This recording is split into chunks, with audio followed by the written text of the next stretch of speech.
As we welcome you back to Baltimore, we remind you today's game is being broadcast in Spanish where available using the SAP button on your television.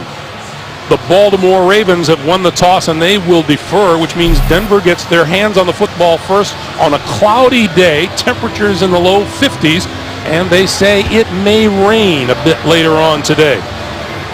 The Baltimore Ravens are going to let their defense speak first on the field, and it's, as you mentioned, Dan, it's a decimated defense. I can't recall doing a game in recent memory where I've seen a defense that is as banged up as are the Ravens, with so many starters missing this game. They were hopeful that Ray Lewis was going to be able to come back and play today. He desperately wanted to, but the doctors said no. At least for another week, he's just going to have to be an emotional leader in street clothes on the sideline. Trendon Holiday, you saw him deep for the Denver Broncos. He has returned to kick 105 yards for a touchdown earlier this season at Cincinnati. Denver, 10-3. Baltimore, 9-4, and we're underway. Holiday will not run this one out, and so the Broncos will start from their own 20-yard line. Peyton Manning is in every conversation. MVP, comeback player of the year. He has the Broncos at 10-3, 30 touchdown passes, on the verge of a 12th season throwing for 4,000 yards.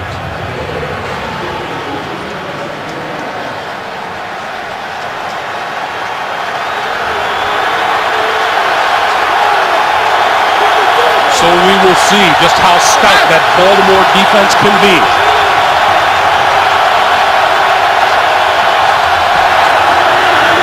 Manning to throw. Deep.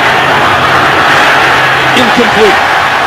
Demaryius Thomas surrounded by 3 defenders on the Denver offensive line. Right guard Chris Cooper's ankle injury sidelines him again. Manny Ramirez starts for him. The backs and the receivers, and Demaryius Thomas is Manning's favorite receiver. 74 catches, going on 1,200 yards receiving and 8 touchdowns.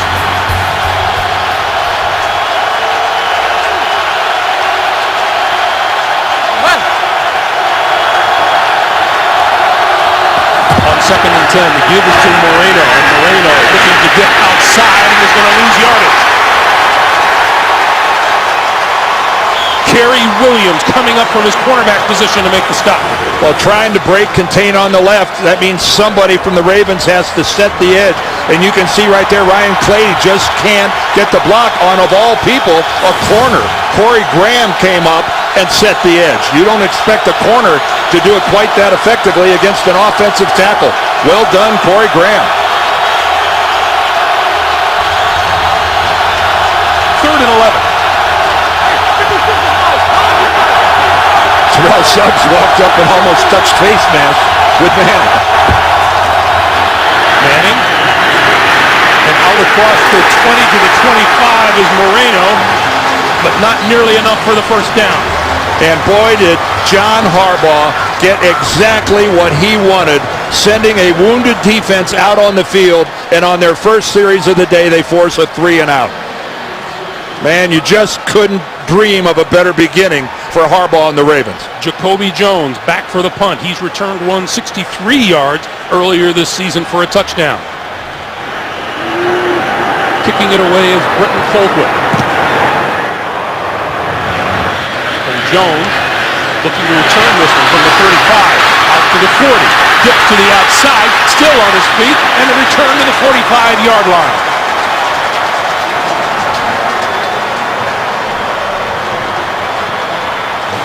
So Joe Flacco goes to work for the first time in his NFL career under an offensive coordinator other than Cam Cameron. Jim Caldwell in charge today. Flacco with 18 touchdown passes and 9 interceptions, and there is Coach Caldwell. He's going to call the plays. They'll be relayed down to Jim Hostler, the wide receiver coach, who will actually be speaking to Flacco. NFL rules prohibit a coach in the press box from having a direct line to the quarterback on the field. Flacco to throw. Out of the backfield is Vontae Leach. And Leach across midfield into Denver territory, brought down by Champ Bailey. Baltimore is minus right guard Marshall Yanda with an ankle injury. 13-year veteran Bobby Williams steps in. And running back Ray Rice, part of the week-long discussion here in Baltimore. The feeling is he hasn't been getting enough touches. We'll count them as the day goes on. Well, when he is your best offensive player, you want him to play the largest role. Makes sense. His first of the day. And he dances to about the 46-yard line. Meanwhile, Baltimore on defense. Or Denver, excuse me. It's a 4-3, and there's Elvis Dumerville. 8 sacks, but none since the 18th of November. The Broncos sackmaster, Von Miller, 16 sacks on the year, 10 of them, and 5 forced fumbles in his last 6 games. And the rock on the corner in the secondary, 11-time Pro Bowler, Champ Bailey, with 52 career interceptions. But the big play on first down to Leach has given them a manageable second and third down. On 3rd and 1, it is Flacco keeping. Did he drop the ball?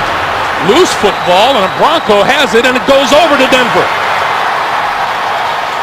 Boy, fumbles have been a problem for Joe Flacco.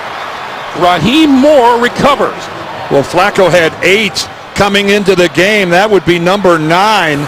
And after converting a first down, Justin Bannon, number 97, he's got his hands on the football.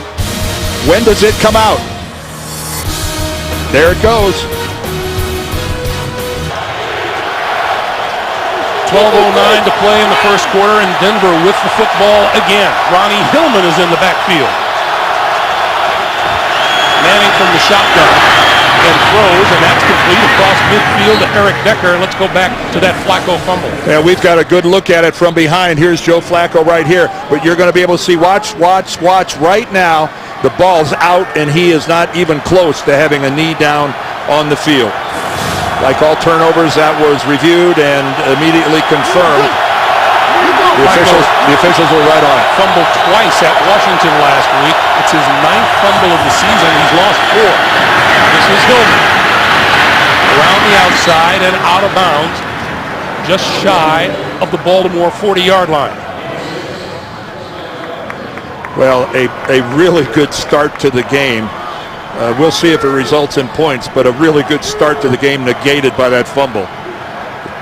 The Ravens defense got a 3 and out. They had excellent field position. Joe Flacco had moved the football far enough to pick up the first down, and the turnover ensued. First down, Denver at the Baltimore 42.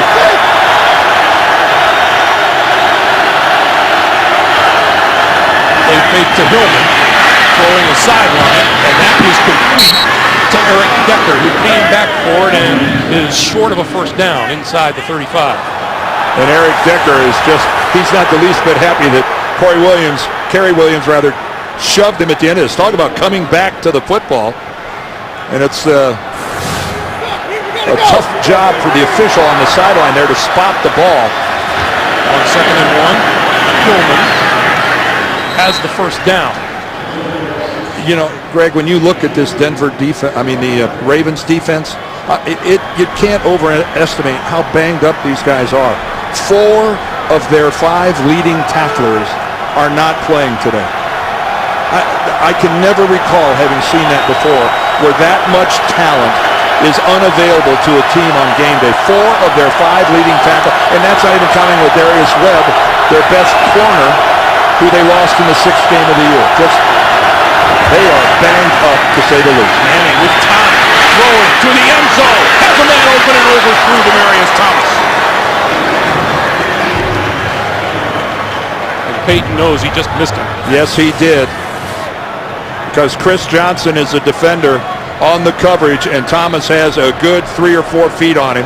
And Peyton just puts a little too much air under the football. You don't get that many good looks at it like that.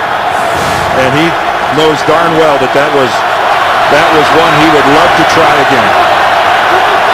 Sean Moreno is back into the backfield on 2nd and 10. And Manning throwing to this side of the field and off the fingertips of Demaryius Thomas. It'll be 3rd and 10. Well, that look on Manning's face is, hey, you got to catch that.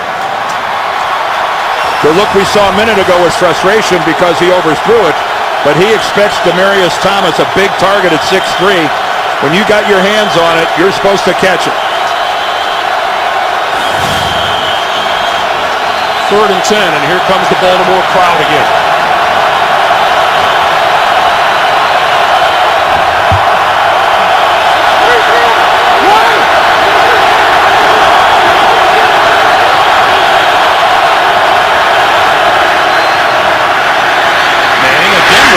throwing to the sideline and has his man at the 15-yard line.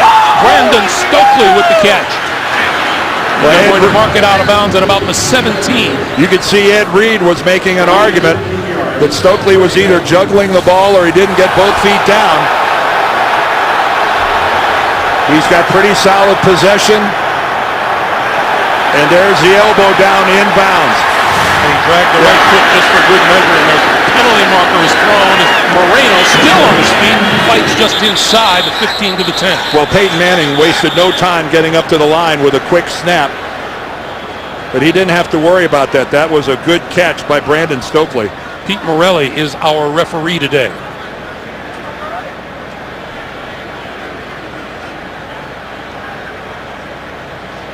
It's possible the Broncos weren't set in their haste to get that playoff.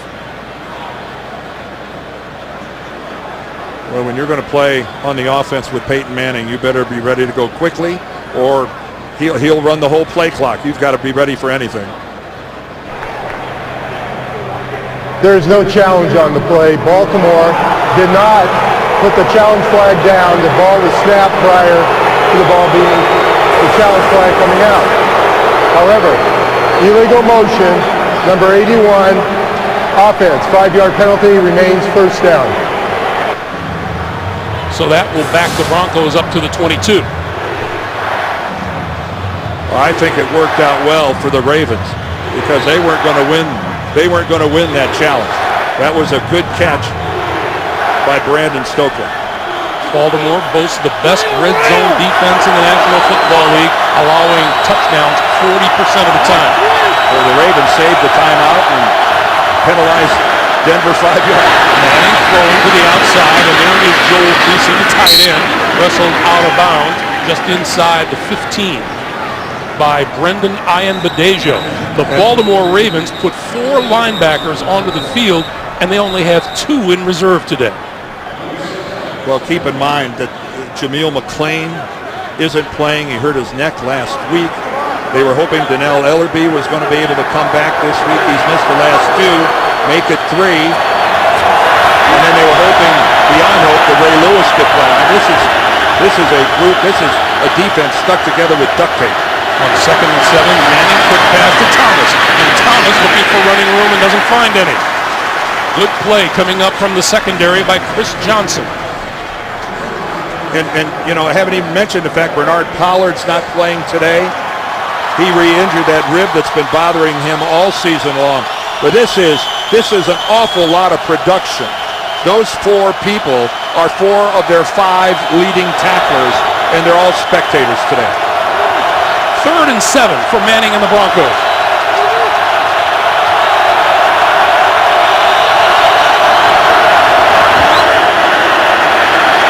Manning pulls it down and then throws just inside the 10 to Demaryius Thomas, but that is not going to be enough for a first down.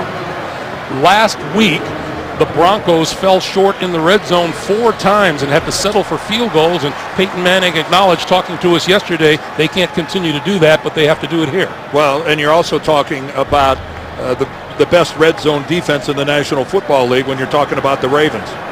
So they just did to the Broncos what they've been doing to people all season long. You move it in the middle of the field, but more often than not, they stall inside the 20. Matt Prater, from 27 yards out, gives Denver the first lead of the day. 3-0 Broncos. Back in Baltimore, 7:13 to play here in the first quarter. Denver recovers the Flacco fumble and goes 44 yards in 11 plays. Prater with the 27-yard field goal and a 3-0 lead. We talked to Joe Flacco about those fumbles, and his view is, hey, that's going to happen if you play the position, and John Harbaugh's view is, hey, it shouldn't happen that often. He said, the football belongs to you. Respect it, take care of it. Jacoby Jones will run this one out from deep in his end zone. Right up the middle and out across the 30. And we have a penalty marker down at about the 11-yard line. Still, Jacoby Jones should return every kickoff. I don't care if it's 8-9 yards deep in the end zone. When you've got that kind of talent and explosiveness, I'd let him go every single time. See if this is a block. During return, illegal block in the back. number 15 of the receiving team. Happens to the goal, first down, timeout. That penalty is on Laquan Williams, and it'll back the Ravens up. We'll take a timeout. So a terrific 41-yard return by Jacoby Jones, wiped out because of the blocking in the back penalty, and the Ravens start from their own 6. Rice, his second carry of the day. Well, Greg was talking about Joe Flacco's fumbles. Week 13 in Pittsburgh. James Harrison comes in from behind, strips the ball, and then last week in Washington, Rob Jackson comes in from behind, and then today on a quarterback sneak where he picked up the first down yardage, out the ball comes, and it resulted in 3 points for Denver. Flacco to throw. Looking and out of his own end zone and incomplete and very close to a safety. Flacco at the goal line, intended for Rice over the middle. Well, if you want to say anything about Joe Flacco, he isn't afraid to stand in the pocket. And look how close Elvis Dumervil comes to getting him. This time Dumervil coming and working on Osemele, the right tackle. And again, Joe was about a half a second from having that ball knocked out of his hand before he was able to throw it. 3rd and 8.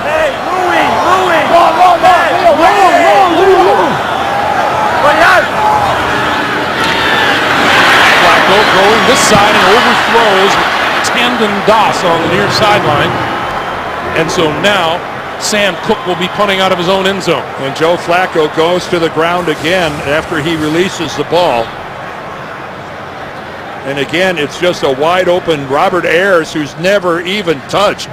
And the ball just sails on Flacco. Doss was open. He was in front of Tony Carter. He had run a route. He was there a little lower, would have moved the chains. Trindon Holiday back at his own 40-yard line. And fields this one on the run and steps out of bounds just short of midfield. 6 minutes, 20 seconds remaining to be played in the first quarter. 3-0 Denver. Once again, Manning and the Denver offense from their own 48-yard line. Again, excellent field position. This is Moreno. And Moreno gets to the outside, gets running room, and is cut down at the 47-yard line by James Ahedibo, who is only in the lineup, replacing an injured Bernard Pollard. Well, and he looked like Bernard Pollard on that hit. That's how you want a safety to come up. Take a look at that. Ahedibo right in the thigh, drives right through it. Textbook. Right back at it. Moreno straight ahead. To about the 44, maybe the 43, and about a yard short of a first down. Arthur Jones making the stop for the Ravens. Ray Lewis looking on. He really wanted to play, and he lobbied all week. But he's 8 weeks into basically a 12-week injury. The doctors would like to see it heal for at least 12 weeks, and he's just 8 weeks into it. And John Harbaugh has the postseason in mind for Ray Lewis and keeping him off the field. 3rd and 1 from the shotgun. Manning throwing outside, and miscommunication there between Manning and his tight end Joel Dreesen. Well, both have to read the coverage the same way. And Joel Dreesen is supposed to break to the outside right behind Noshawn Moreno, and he goes upfield. And there will be a lecture to follow from number 18. Tandon Doss is deep for the punt this time for the Ravens, back at his own 10-yard line.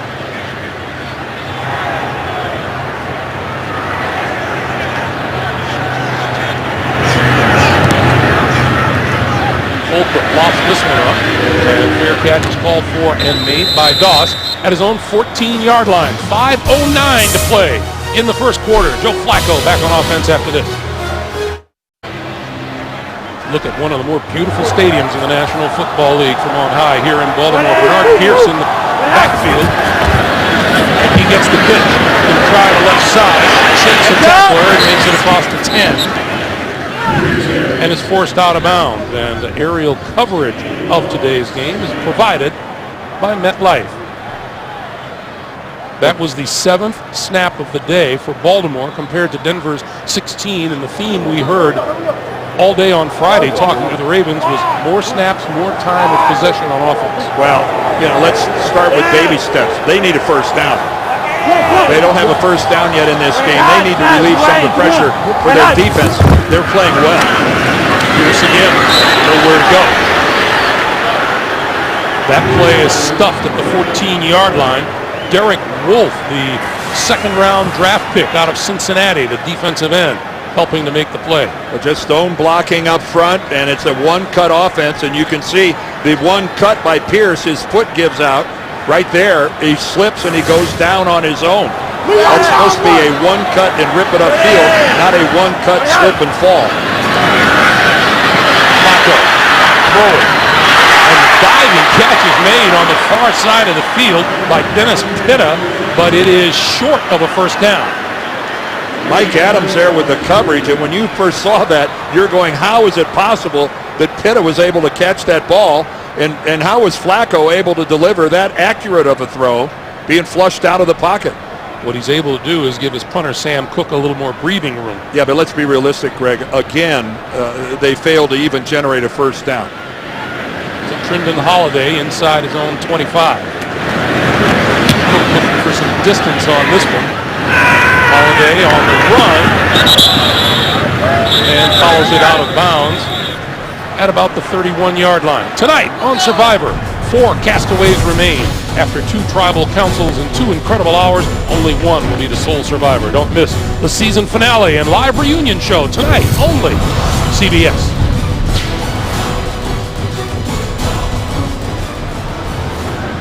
Well, you got to wonder when Peyton Manning is going to start working the intermediate part of the field, taking advantage of the fact that Josh Bynes is making his first start of the season at inside linebacker. Ian Badejo is having to play in the middle. McClellan, who normally plays outside, he's seeing time in the middle.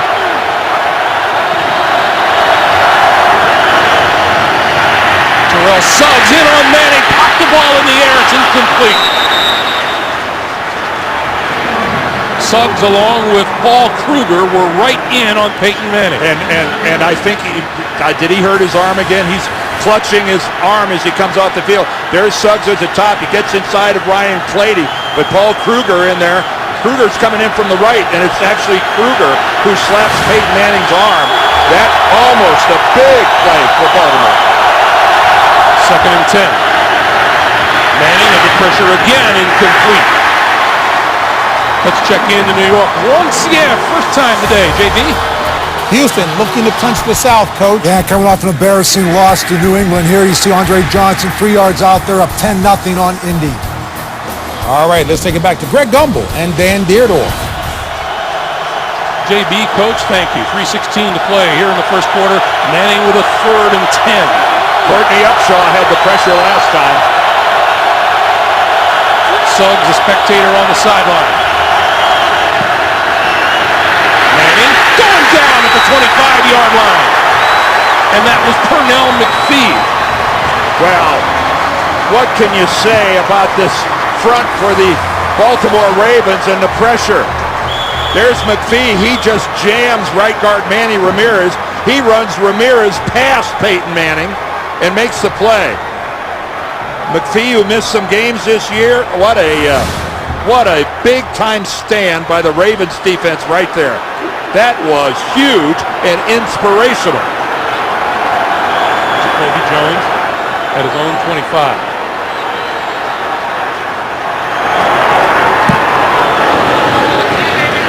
Booms it out of there, quick catch called for, and covered at the 32-yard line by Jones. So it'll be Baltimore ball first, back to New York. JB and the coach, guys. Who's dangerous in the red zone, Coach? It's Tony Gonzalez, JB. Atlanta trying to clinch a bye right here. They jump over New York up 14-0, still in the first quarter. And they can clinch that first-round bye with a win and help. Back to Greg and Dan. How about that grab by Tony Gonzalez? Yeah, well, nothing new. All right, time to take off the wraps here if you're on the offensive team for the Ravens. Warm-ups are over. The defense is getting it done. Get moving. Flacco throwing. And that's Devontae Leach out of the backfield, and Leach brought down at the 35-yard line, pickup of a couple. As we come up on 2 minutes to play in the first quarter. You know, the first one, a fumble by Joe Flacco, but then again, consecutive 3 and outs resulting in punts. The defense just can't be playing any better than they're playing right now. Don't waste it here if you're a Ravens offensive player. Straight drop for Flacco. Screen set up for Rice, and Rice nowhere to go.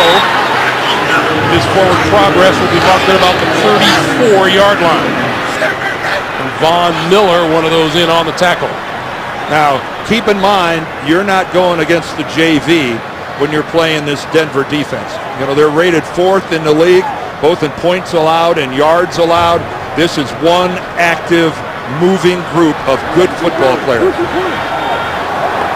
Once again, Flacco and the offense in a 3rd and long situation.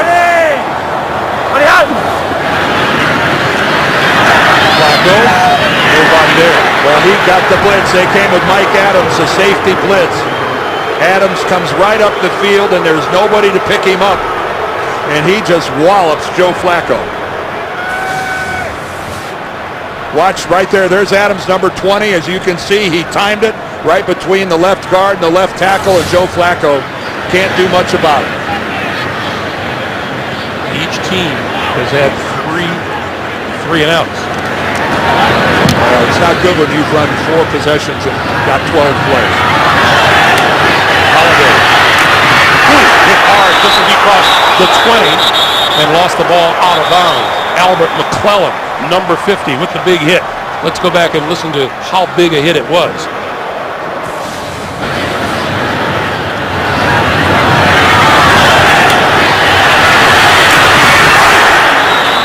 Of course, it takes a little courage if you're Trendon Holiday at 5'5", 170 pounds. When a guy like McClellan gets a shot, he's going to take it. Not every day you get to hit a guy that pint size. So once again, the Raven defense back to work against Peyton Manning.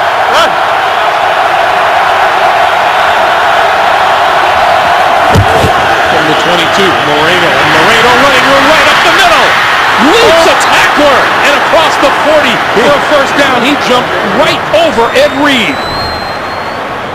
Well, no Sean Moreno.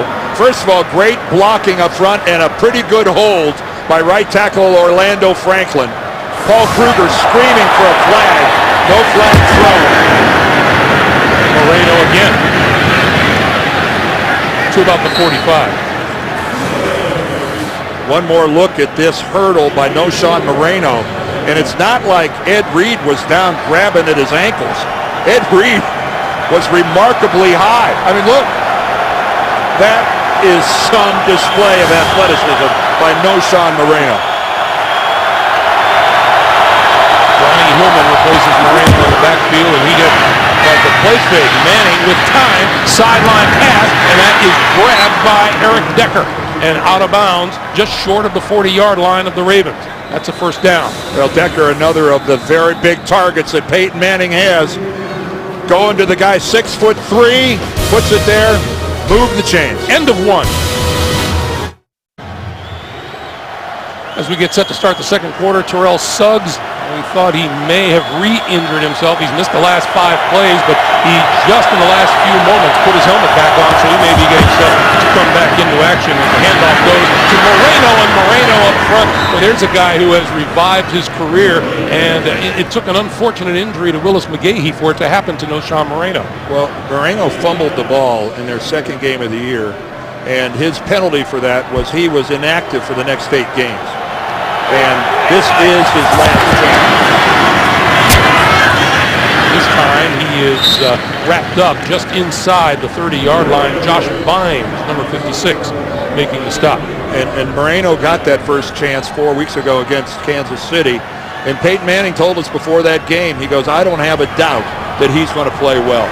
His time in the penalty box there, when he was inactive for those 8 games, he said, you can't believe how hard he worked. Never a negative moment. He was a great teammate on the scout team. Not a great place for a first-round draft pick. 6 first downs for Denver, none for Baltimore. Manning, play fake, gonna go deep. Thomas Thomas to the end zone and tipped away. Oh, great job, Kerry Williams. Oh, that was perfect timing by Williams. Look at him go up there, and he gets his right hand on the football, not even close to interfering with Demaryius Thomas, a big guy at 6'3", and Kerry Williams, a tall corner at 6'1". Great job of elevating, perfect technique. 12 touchdown passes allowed by the Ravens this season. That's the fewest allowed in the NFL. Moreno straight ahead, inside the 25, and pushing across the 20 to the 19-yard. Well, that was a heck of a job by the backups, the guys that the play had already passed them for Denver. They got behind Moreno and shoved him forward for another good 3 yards. There's Terrell Suggs back out on the field now. Number 55 lining up toward the bottom of your screen. Moreno again. To about the 18. And enough for a first down. Well, I think it's safe to say that Terrell Suggs is in pain every play. But remember this pass rush earlier where Kruger and Suggs got there at the same time. And there you can see he's got a torn biceps tendon in that right arm. And I'm telling you, he's showing a lot of courage out there playing through that. Jacob Hester makes his first appearance in the backfield for the Broncos. And Hester with the handoff. Peyton Manning said he thought we'd see a little more out of him than we might expect today. Well, they didn't sign Jacob Hester until the 26th of November. And they didn't sign him until McGahee got hurt. And they needed another running back. And John Fox, very straightforward, and say he has earned the right on the practice field to get some snaps. Hester in his 5th season out of LSU, 2nd and 8.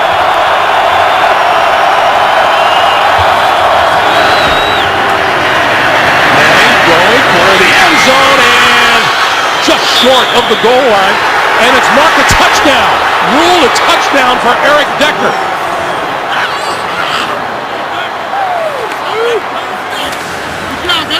Well, let's take a look at it. Does Decker break the plane with the football? He sticks it out and he hits the pylon.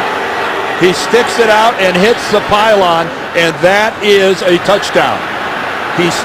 Hold on, he's out of bounds.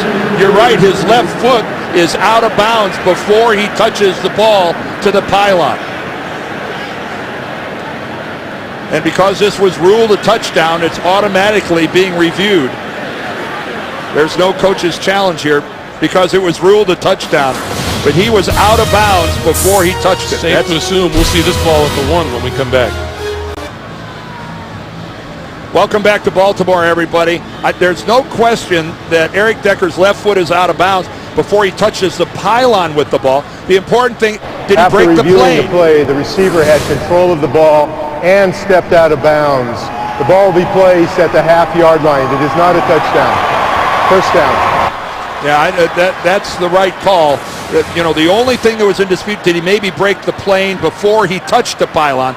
But right there, he is out of bounds. That ball should be spotted at the least the half-yard line, if not about the 3-inch line. The end result is no touchdown, and this will be the 11th play on what has been a 77-yard drive.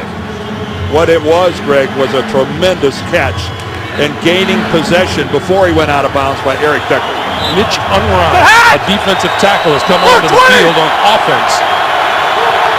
And that's Unrein. And the handoff is for Hester straight ahead.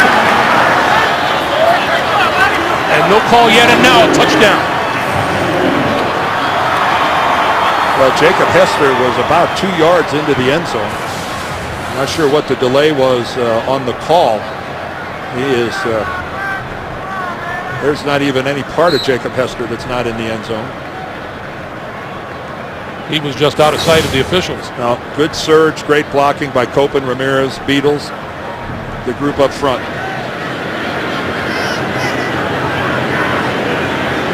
Matt Prater with the extra point, and it is good. So Jacob Hester with the touchdown and the celebration, and a 10-0 Denver lead. 11:51 to play here in the first half. Denver goes 78 yards in 11 plays, and Jacob Hester gets the touchdown for the 10-0 Broncos lead. And if you're a Ravens fan, you've got to start looking for some offensive production. Any offensive production would be something. Jacoby Jones is deep. And he will not get a chance to return this one. This is hauled in at the 10-yard line by Anthony Allen. And Allen out to about the 27-yard line. For complete pro football coverage, including everything you need to know from this weekend's matchups all the way through Super Bowl 47, visit cbssports.com/NFL. The question to be raised, Dan, as the Ravens are back on offense, is just exactly what is it? Can an offensive coordinator, a new offensive coordinator like Jim Caldwell, do in just a week's time? Well, this isn't play calling. This is execution. This is they're not getting it done at the line of scrimmage. Their running game isn't going anywhere. I mean, that's not... Is that a play that Cam Cameron wouldn't have called? I don't think that's the case. So I don't think you can drop this at Jim Caldwell's doorstep. The fact of the matter is the numbers here are ugly. Denver's run 30 plays. Baltimore's run 13. Denver has 135 yards. Baltimore has 23. Ray Rice has carried 3 times and caught 1 pass. Denver has 9 first downs. John Harbaugh's club has 0. And they're looking at a 2nd and 8 from the 30-yard line. Flacco throwing. Overthrows Anquan Bolden. Let's get to New York. JB, Coach Bill Power. Colts were driving for a score. Down 10-0, 2nd down at the goal. Milwelde Moore fumble right here. Houston defense recovers. Goal line stand. Still Houston up 10-0. 10 minutes left in the first half. Back to Greg and Dan. Boy, that's a big statement game for the Houston Texans. You think? Indianapolis breathing down their necks. Well, and after what happened to them last week? 3rd and 8 for Flacco. Flacco throwing and off the fingertips of Dennis Pitta. Incomplete. Well, Pitta had the inside position on that post pattern on safety Mike Adams. And Joe Flacco, one of the few times he wasn't under pressure, throws it a little bit high, but Dennis Pitta gets both hands on it, and normally Pitta makes that catch. That's a 4th straight 3 and out for the Baltimore offense. That was not a great throw by Flacco. That a little lower, and Pitta could have handled that a lot easier. Holiday inside his own 20-yard line for the kick.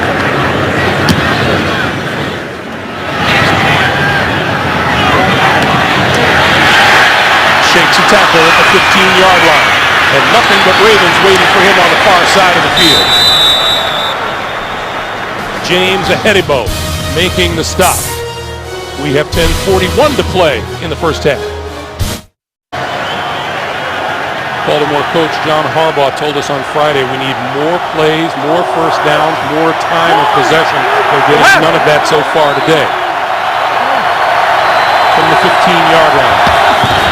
Manning gives to Moreno. Moreno down with 1 tackler, picks up about 2.5 to 3 yards on the play. Well, that was Terrell Suggs. It was about 3 yards in the Denver backfield, and Moreno had to completely adjust. No mystery as to why that didn't go for much yardage. Nice job by Suggs getting upfield, who got married Friday night.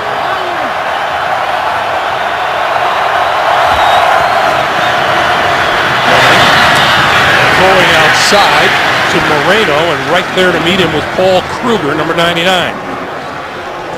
Well, you know, Kruger has become a really good pass rusher, but that shows that he's got some skills out in space as well, not giving Moreno a chance to get his hips or shoulders turned upfield. That was really nicely done.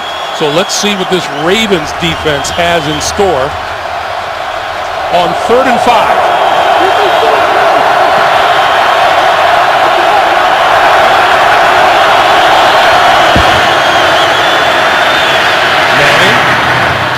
What a grab across the 20-yard line made by Demaryius Thomas, but that is going to be short of a first down. All right, it's a highlight catch, but it's not a highlight first down. Ed Reed's going to be coming in right there, and Ed Reed makes the tackle. Ed Reed actually knocks the bigger guy backwards a little bit. A little skill involved in snatching a football out of the air like that with one hand. That's now 4 3-and-outs for each team. Well, you've got to give some kudos to this Ravens defense, the way they're playing so shorthanded. Britton Colquitt kicking it away to Jacoby Jones. And a fair catch called for and made at the 26-yard line.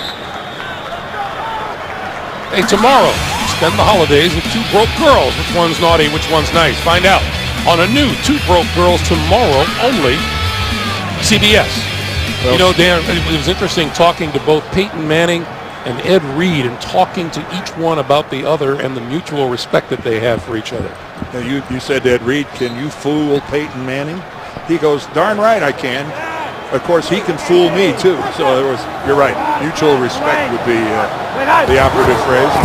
On first down, this is Bernard Pierce straight ahead for a couple, and let's get another update from New York. James Brown and Bill Cowher. Coach, his nickname is All Day. There's 2 Comeback Player of the Year awards right now. One is going to be, you guys have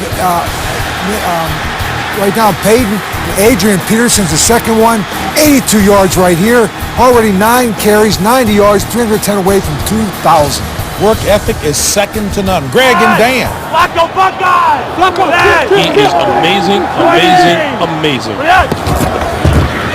Bernard Pierce with room to run on the left side as a first down across the 45. Well, and finally, we saw some energy on that first down play by the Ravens offensive line with a good surge, and here they go again. Michael Orr, a good block at the point of attack. A great block by Dennis Pitta as he pins DJ Williams back to the inside. And a little energy being shown here on those first couple plays offensively. And some crowd appreciation for Baltimore's first down of the day. Pierce again. Running room up the middle. Inside the 40, we have a penalty marker on the near side of the field. 2 of them are down. Holding, number 77 offense. 10-yard penalty, remains first down. That's Matt Burke, the center. Yeah, they're getting Matt Burke, the center. There's Matt Burke right on the right side of your screen. Well, you can see, yeah, there's the hold right there. You can see he grabbed DJ Williams. That was a good block at the beginning, but when Williams tried to separate and come off the block, Burke grabbed his jersey and held him to him, and that drew a pair of flags. Baltimore's 872 penalty yards, second most in the National Football League. And if you're a Ravens fan, how frustrating is this? Finally, this offense shows the first spark of any kind so far today, and bam, they go backwards. From the shotgun, Flacco over the middle, and the fans want an interference call, and Torrey Smith, the intended receiver, being covered by Wesley Woodyard. And covered very well. All right, there's Smith, number 82. We're going to the inside. Remember, that's inside 5 yards. Now, you can't have contact when the ball's in the air, even inside that 5-yard zone. I believe there was. It looked like there was some. Rice looking for running room and doesn't find any. That stop was made by Elvis Dumerville. Well, now this brings up the dreaded 3rd and very long, and 2 of the premier pass rushers in the game, and Elvis Dumerville and Von Miller are targeting number 5. Denver's third down defense the last 8 games or so has been especially outstanding. Flacco running out of time and throws, and that is incomplete to Dennis Pitta. And even if Pitta would have caught it, nothing would have happened. He was basically just back at the line of scrimmage. Joe Flacco, Von Miller is getting in on him. Again, Dennis Pitta should have caught that, but he wasn't going anywhere with that. I'm not sure he could have even kept himself from going out of bounds for no gain. So Holiday back once again. Flacco 4 out of 11 throwing the football. and 0 for his last 5.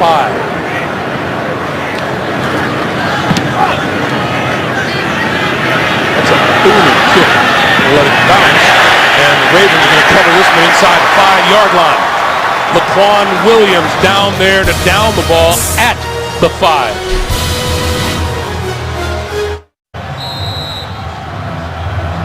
Back in Baltimore, 6:20 to play in the first half, and to say that Baltimore's offense has been anemic is being kind so far. Meanwhile, Manning from his own 5-yard line puts Decker in motion and gives to Moreno. And Moreno out across the 5, out close to the 10-yard line, to pick up a 5 on the play. Well, that's a good first down play, but boy, they had to struggle for it. And again, this Denver offense, you hear people talk about Peyton Manning and how much it looks like Indianapolis, and what they tell you is, well, it looks like Indianapolis only with a better offensive line.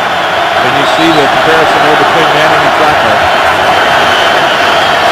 Manning, sideline, Decker pulls it in, out across the 20 to the 22-yard line, and a first down. Man, Kerry Williams, the corner on that side, he's almost defenseless when the wide receiver comes this far back. Eric Decker comes a good 5 yards back to this football that Peyton Manning is throwing to a spot, and Decker is getting to that spot. That is, I know Peyton Manning doesn't have the strongest arm in the league, but the ball still goes where he wants it to go. Decker 5 catches for 54 yards, back to Moreno on the ground, and Moreno fighting his way up to about the 28, maybe the 29. There's John Fox, 9 years the head coach in Carolina, now in his 2nd season with the Denver Broncos. Last year, he's cobbling together an offense around Tim Tebow, and this year around Peyton Manning. What a reversal of 180 degrees.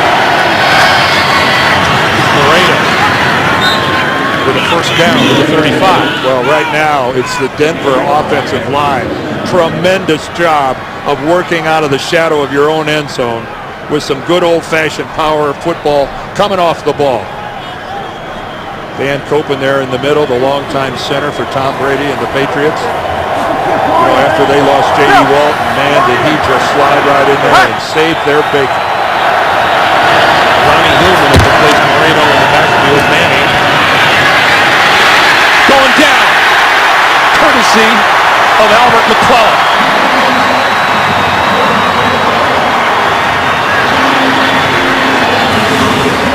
Well, again, Peyton Manning, after a good play-action fake, can't find anybody, and McClellan just powers right through Ronnie Hillman, the rookie back, and that's one of the reasons they don't want Hillman on the field down a passing situation, because he's undersized, and McClellan just drove right through him, and boy, did the Ravens need a big play, and Albert McClellan provided it.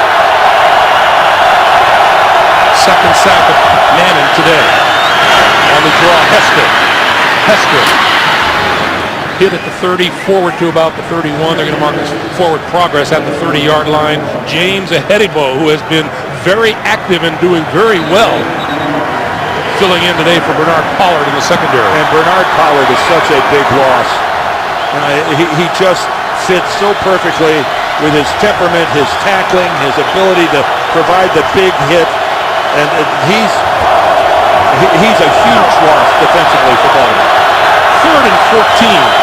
Terrell Suggs on the field. Manning quick pass, far side of the field. This is Demaryius Thomas, and he's wrapped up at about the 34. Well, Peyton Manning loves that slip screen, bubble screen, call it what you will. He knows it's a great blitz beater, but it's pretty apparent that the Ravens practiced against this all week. Take a look at that. Peyton ends up going down, but you can see McPhee puts him on the ground, but that was just defended perfectly by the Ravens. Well, as struggling as this Baltimore offense has been here in the first half, you really can't say enough about the Ravens defense. An injury-riddled defense. Jacoby Jones with a return chance here from his own 19. Trying to make something out of nothing, and doesn't get very much on it at all. They'll work from the 20 when we come back. 2:09 to play in the first half.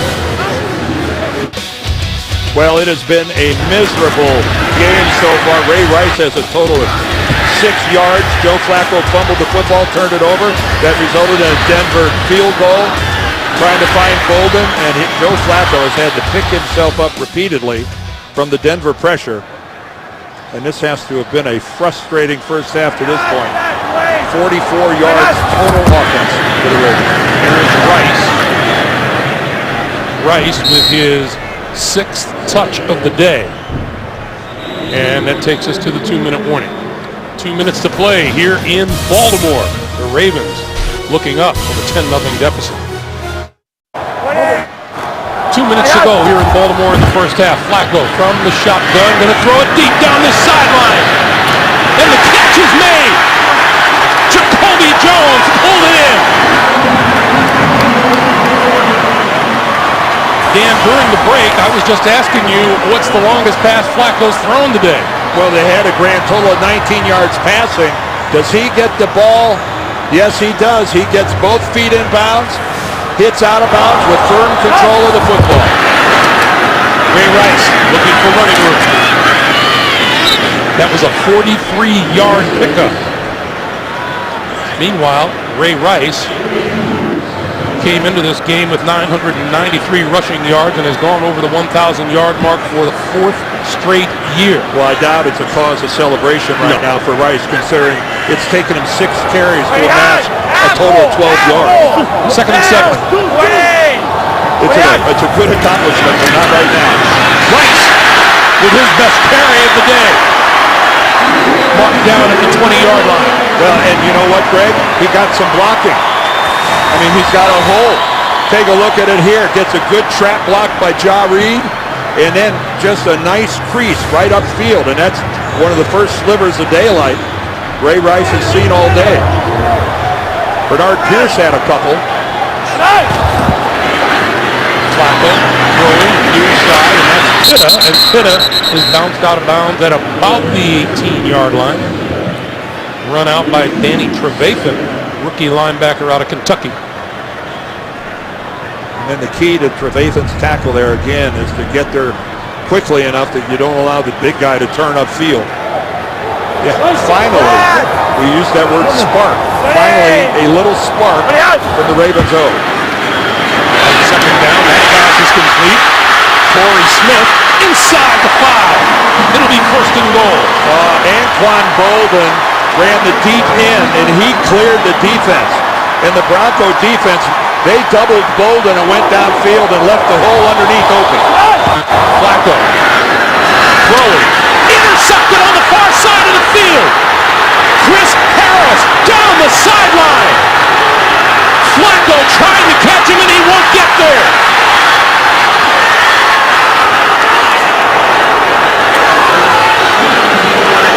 What a turnaround.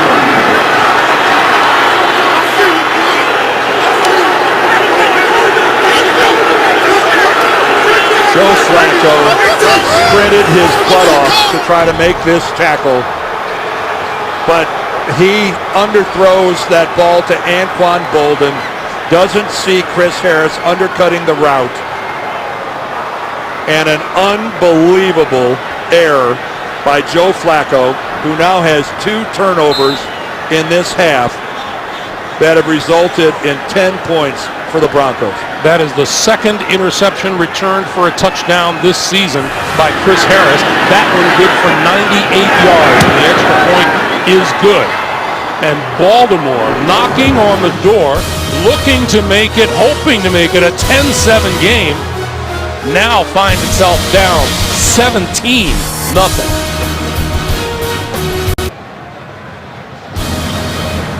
A reminder, coming up, the Verizon Halftime Report. JB, Dan Shannon, Boomer, Coach Bill Cowher will have the latest NFL scores and highlights. Looking out for the postseason, all coming up on the Verizon Halftime Report. It is a stunned, silent crowd and I here think in Baltimore. It's a stunned Joe Flacco who's bleeding from his lower lip, but I think a lot more than his lip is bruised right now. There you get a good look at the blood. But geez, the first sign of life He gets the long pass to Jacoby Jones, and wow, it ends up 7 the other way. This is Jacoby Jones. Jones dancing and makes it back to the 20-yard line. Let's go back to that pick. And they were in a hurry to get this snap off with time running down. You can see Joe Flacco looks the whole way. He never looks even down the middle of the field. He made up his mind.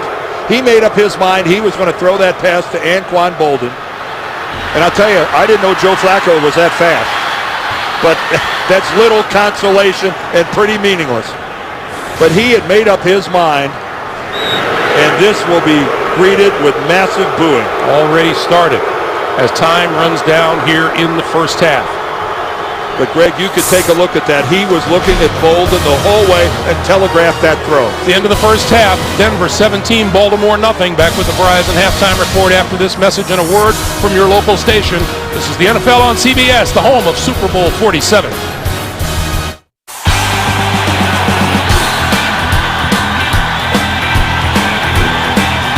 You're listening to a Pepsi anthem by Kid Rock. Download this and other NFL-inspired anthems at PepsiAnthems.com.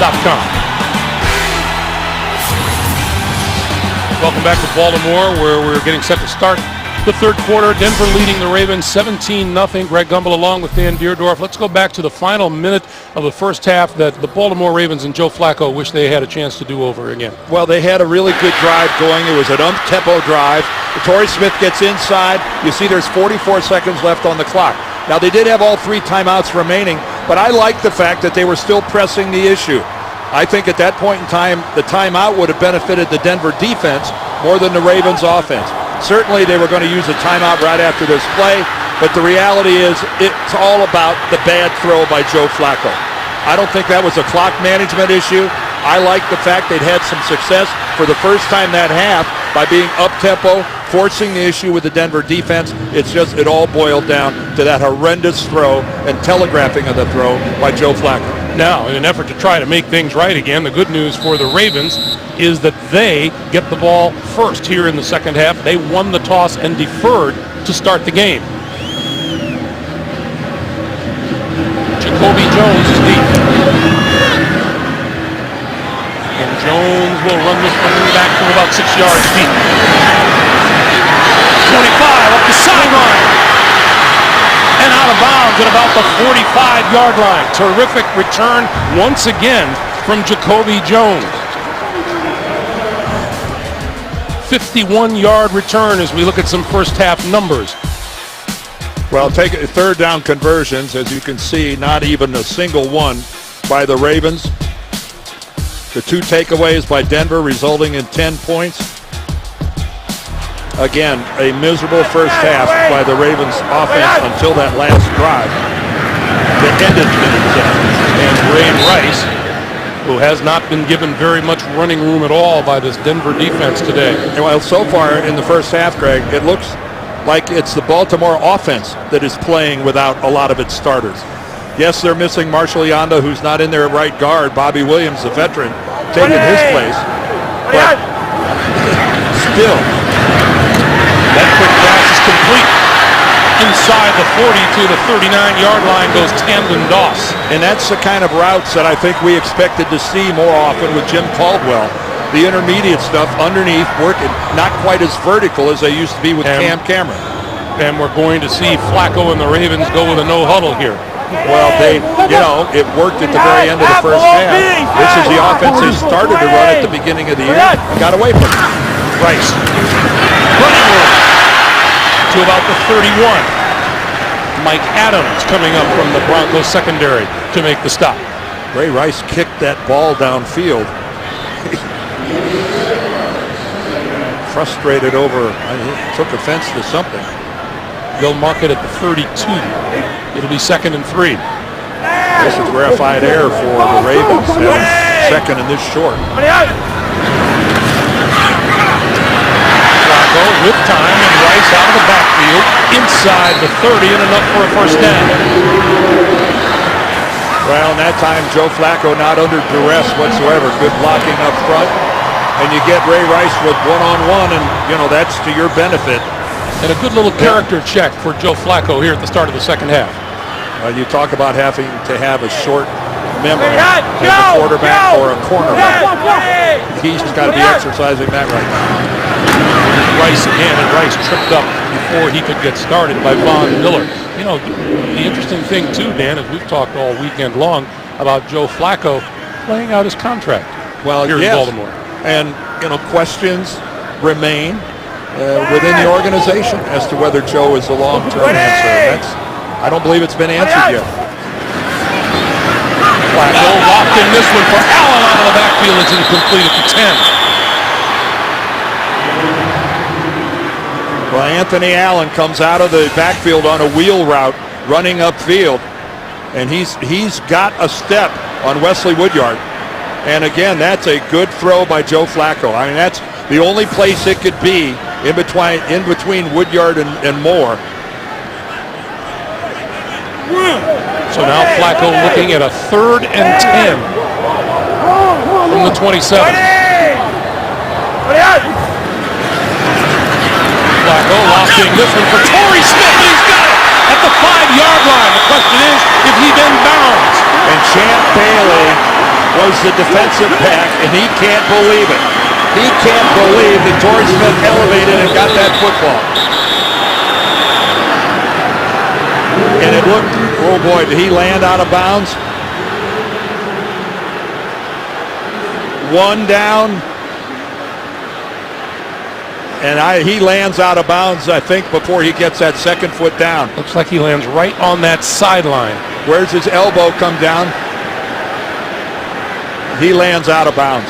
That's an incomplete pass. It's a tremendous effort. His rear end lands first, and it appears to land right on the line.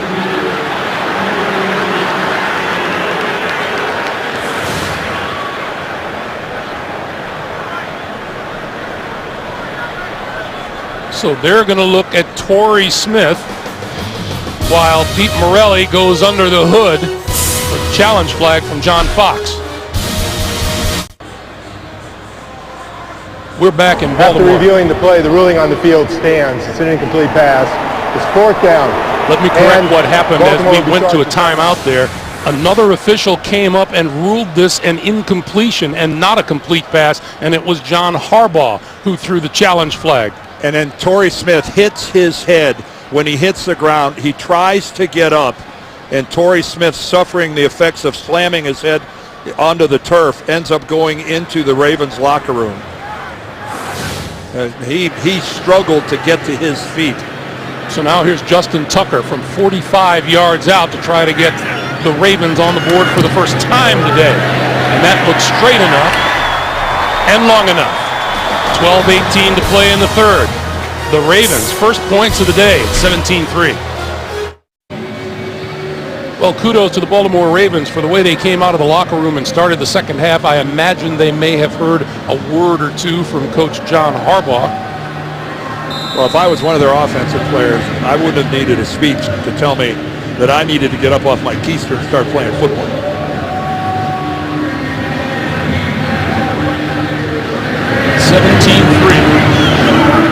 Trindon Holiday will get to return this one from about 3 or 4 yards deep in his own end zone. Lost the football! Rolling toward the sideline. Who covered it? Nobody. The ball's out of bounds. And Denver's going to keep it. Oh, boy, did the Ravens have a golden opportunity. First of all, just the left hand pokes the ball out. McClellan, I think, knocked it out.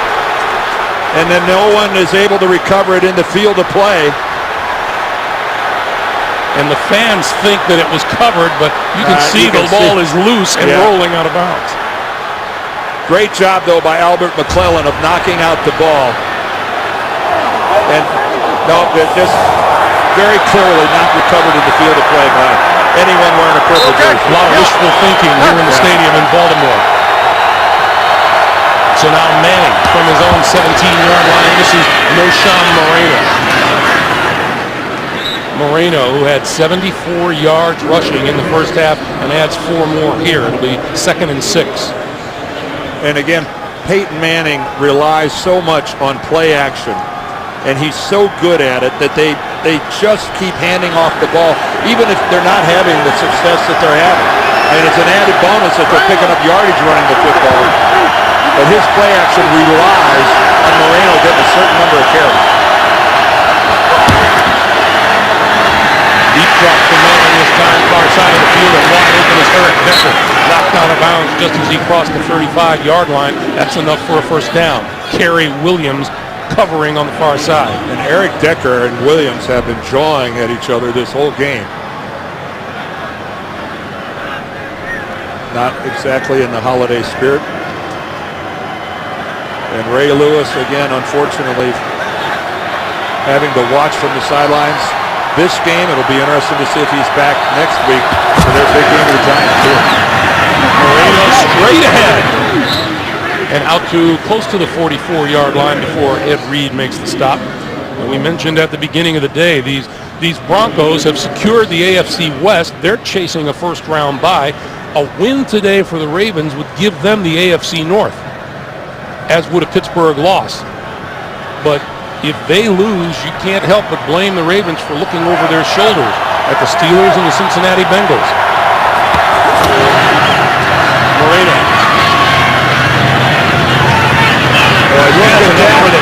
Look at the leg drive by Moreno and the refusal to go down. This guy was, in the eyes of a lot of Denver fans, a bust. Toast. And it looked like his career was at an end in Denver. Willis McGahee was the guy. And look at this. Talk about a rebirth and a second chance at an NFL life. Noshawn Marino's in the midst of that right now. He told us he was intent on being a professional throughout the entire experience. And he was. Manning. Double move on the far side, and the pass is complete to Decker for the touchdown. What a move Decker put on the far side of the field.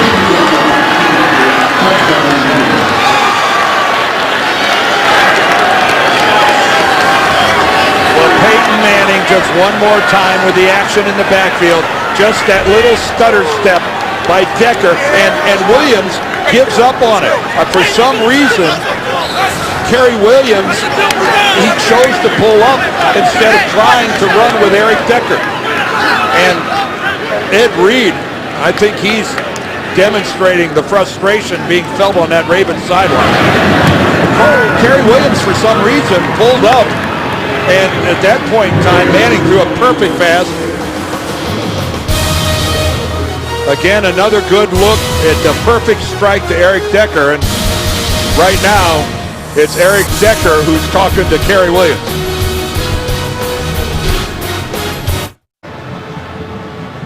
.9:53 to play in the third, and Denver has jumped to a 24-3 lead on the Baltimore Ravens.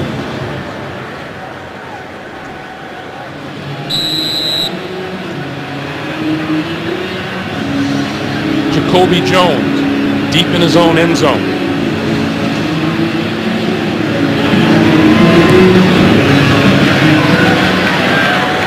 And we'll run this one out from about 8 yards deep.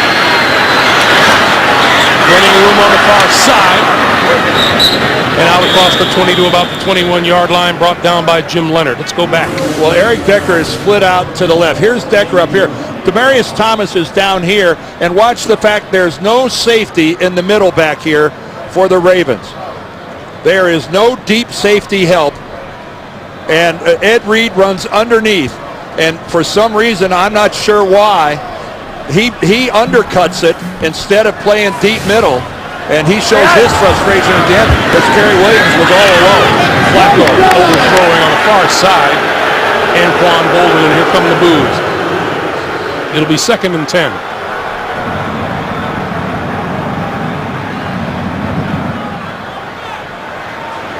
Dan, on that play, it looked very much like Kerry Williams was surprised when that football went by him.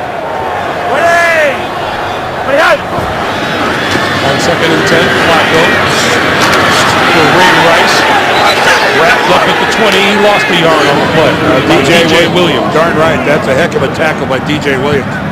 I'm not sure if Kerry Williams was expecting Ed Reed to be over the top helping him on it. But he certainly gave up on it. He stopped running as hard as he could. And you're right. He seemed surprised by the delivery of the ball.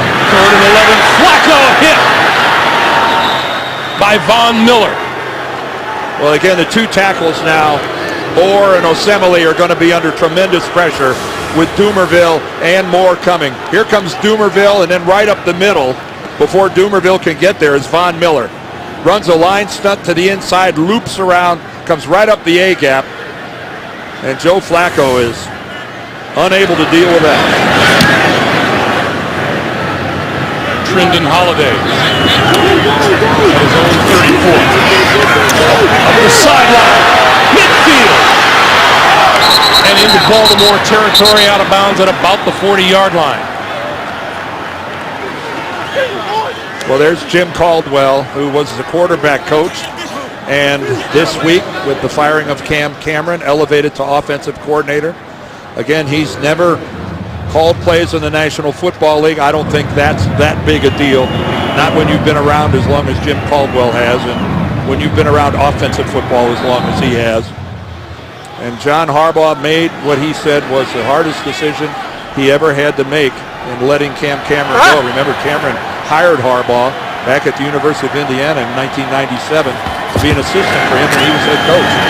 This is Moreno, and Moreno inside the 35 to the 34. We were talking about the playoff situation just a few moments ago. Denver already having clinched the AFC West.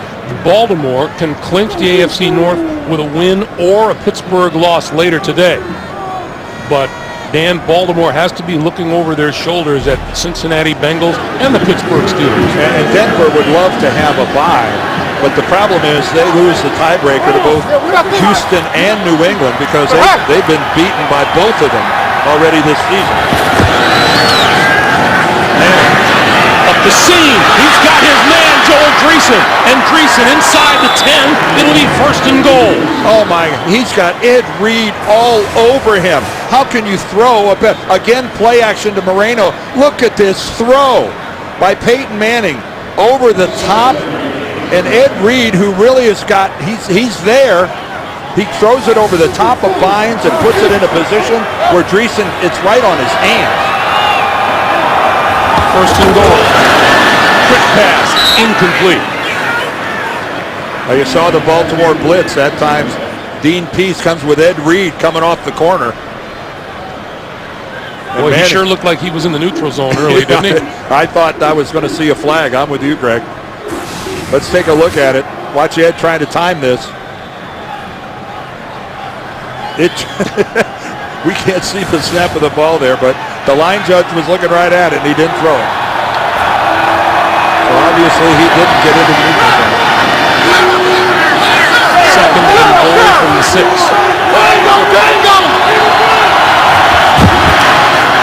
Moreno, touchdown, Denver.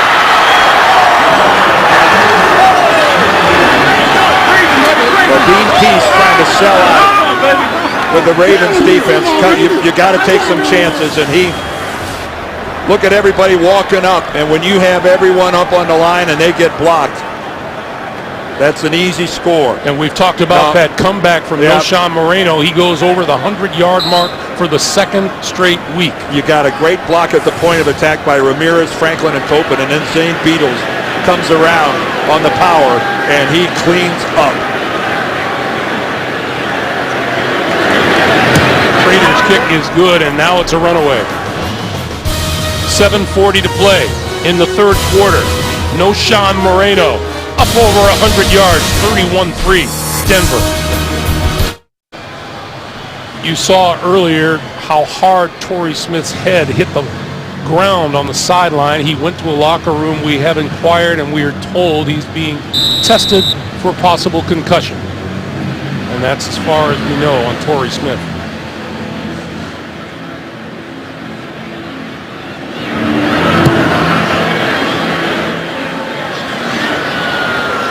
Jacoby Jones couldn't play that short hop, and so the Ravens will start from their own 20-yard line. Let's go back and look at this. Watch the down blocks right here, and then here comes Beatles right up, and here's the key block right at the point of attack. And this is just really easy. Dreesen right there gets a block, and Noshawn Marino really runs through a wave of a hand tackle on his way into the end zone. Good old-fashioned power football. Torrey Smith, as you say, they could use Torrey Smith now with his deep threat. Flacco on first down. Over the middle and behind Ray Rice, his intended receiver. Here's what happened to Torrey Smith at the conclusion of making this sensational catch. Even though he landed out of bounds, watch his head right there. He's unable to keep his head, and he tries to get up and goes back down. And that's a bad sign. Stay down. Something's wrong. Flacco gives to Rice. And Rice out to about the 23-yard line. And Torrey Smith has just walked back out onto the field. And taking off his gloves. And that's a pretty good sign that can't say for sure, but he doesn't look like a guy who's coming back. And why take a chance? 31-3. You don't mess around with a possible concussion. On 3rd and 6, Flacco, and that's batted down by Champ Bailey. Over the middle, intended for Anquan Bolden. And again, how much of a chance was there for a completion there with that kind of coverage by Champ Bailey? And let's face it, Denver's going to sit on everything short and intermediate. With Torrey Smith not in the game, until they send Jacoby Jones deep a couple times, I think Denver's going to sit on everything in that 10-yard range. Holiday sky-high kick. Holiday, and cut down at the 21-yard line. Terrific special teams tackle by Laquan Williams. 6:54 to play in the third. Peyton Manning has thrown for 191 yards today. That has taken him over the 4,000-yard passing mark for the season, the 12th time that he has done that.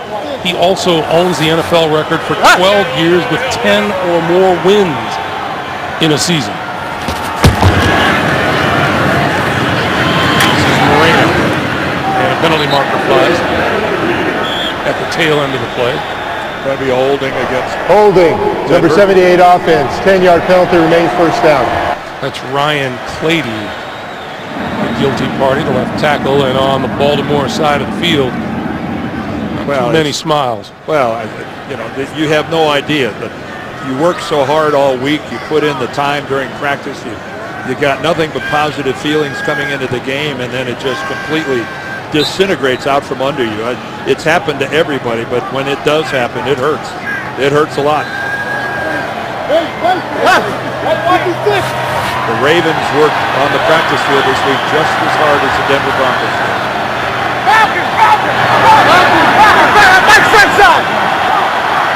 First and 20.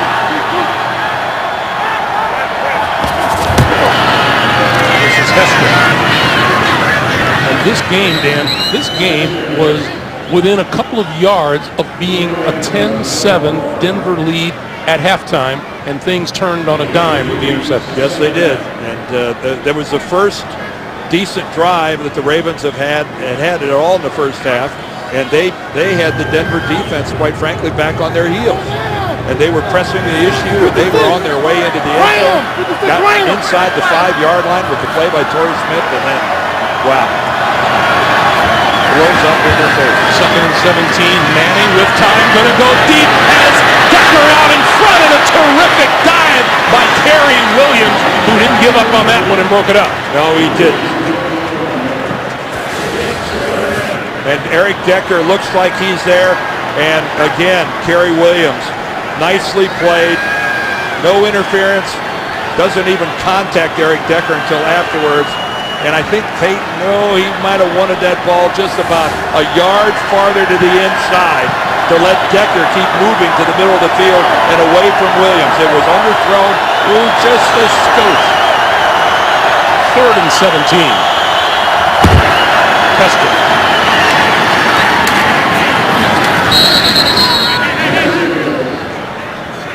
And that'll bring the punting unit onto the field.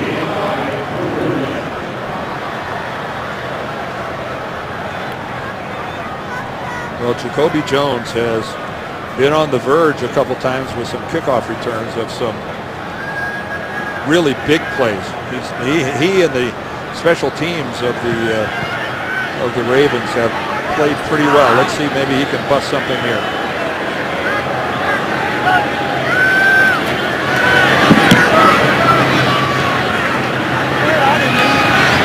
Jones will let this one bounce. And it'll take a Denver roll inside 35 and come to rest at about 32 and a half. To New York, JB and the coach, guys. Coach, you've liked this young man at running back. Yeah, after a Brandon Weeden interception, Alfred Morris, the rookie, 3 yards out. And the Redskins fighting for a playoff spot, up 17-14 over Cleveland. And Cleveland continues to play hard, as we know. Greg Gumbel, Dan Deerdorf. All right, guys, thank you. And the Redskins doing that without Robert Griffin III. Flacco. And Flacco complete to the 40-yard line, and diving forward is Dennis Pitta. He'll be about 2 yards short of a first down. This is where the Baltimore offense, they owe something to their defense to possess the ball. All right, what are the odds of winning this game? They're probably pretty darn small. But you owe it to the guys, your teammates.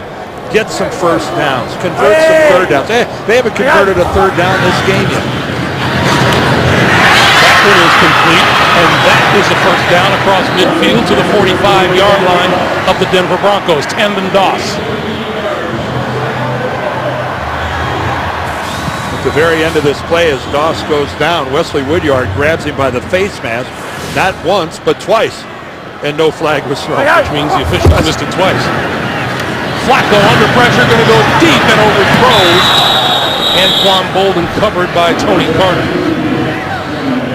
And that's not Anquan Bolden's specialty. Flying down the sidelines on the deep pattern. He's a possession guy inside, a very physical receiver. But again, the absence of Torrey Smith, you're going to have to compensate with other people running the patterns that would have gone to Smith. Flacco sets up the screen, and Rice couldn't handle it. Falls incomplete. These Ravens are staring right at a 3-game losing streak. Well, the last time that happened was in October of the 2009 season. Well, let's be realistic. The finishing stretch for the Ravens is nothing short of brutal.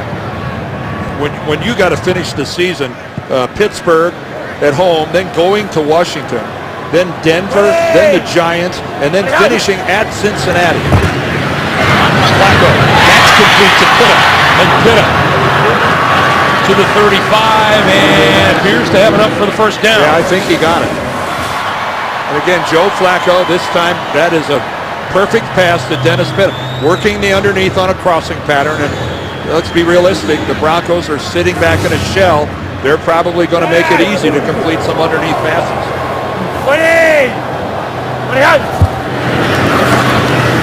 Flacco, and Bolden says he was held, and here comes the flag. Covered by Tony Carter.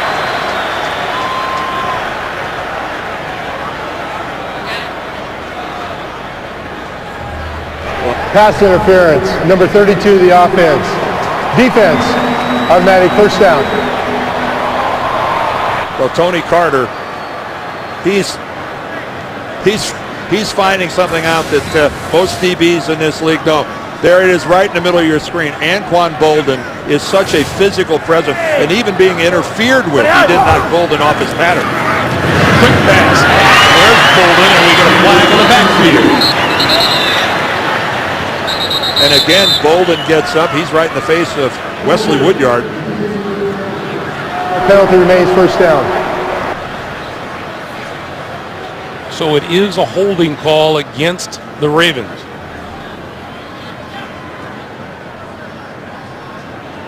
And once again, some momentum gets blunted by a penalty.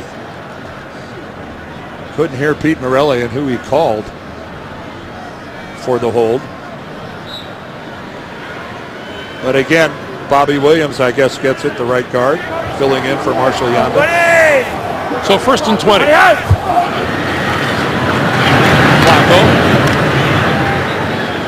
complete to Jacoby Jones. And Jones is hurt. Now Jacoby Jones is injured. I'm telling you what, this is just going from bad to worse for the Ravens. John Harbaugh feels like he's running a MASH unit. He is. This is as banged up and injured. I mean, coming into the game, they were in terrible shape, especially defensively. And now there goes Jacoby Jones. Torrey Smith is already out of this game. Bernard Pierce is out of this game. David Reed has come in to replace him, number 16. He's the one with the clean uniform on the far side of the field.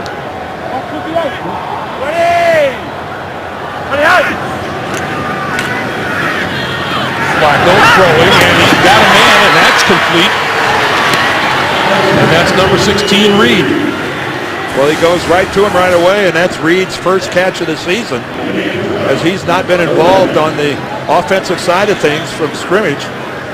Remember, he had the torn ACL, and he's making his way back, so David Reed gets in it late here. 3rd and 4. Flacco throws, and that's incomplete at the 20, intended for Pitta. Well, Jack Del Rio is the new defensive coordinator of the Denver Broncos. 9 years, the head coach of the Jacksonville Jaguars. We kind of had a laugh. Champ Bailey said, you know, on game day, Jack thinks he's still playing. You know, Jack was a heck of a linebacker in the NFL for a long time, and he admits it. He gets fired up on game day. 4th and 4, Jacoby Jones is back on the field. Flacco throwing. Rice had it batted down at the 20-yard line by Wesley Woodyard. Well, Woodyard in on everything. I'm telling you, what an active series that was for the linebacker from Kansas. Again, Joe on the move on 4th down. He's got to throw the football. He's got to make something happen, and treated rather rudely at the end of that as he gets shoved pretty hard. Here's the horrible story on the Baltimore offense today. 7 punts, 1 fumble, once the ball went over on downs, 1 interception and a field goal. And 1 of 11. 1 out of 11 on 3rd down. Hold on. Get your stick. Hey.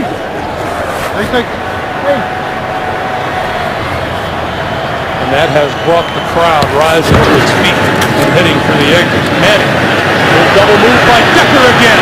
And this one is broken up at midfield. And Ed Reed was there to break it up, and Ed Reed hasn't gotten up yet. Decker dipped to the outside and then went back in. And a good job by Graham. He's the one who actually got a hand on the ball. But Ed Reed was there. Ed was going to guarantee that that pass wasn't completed either.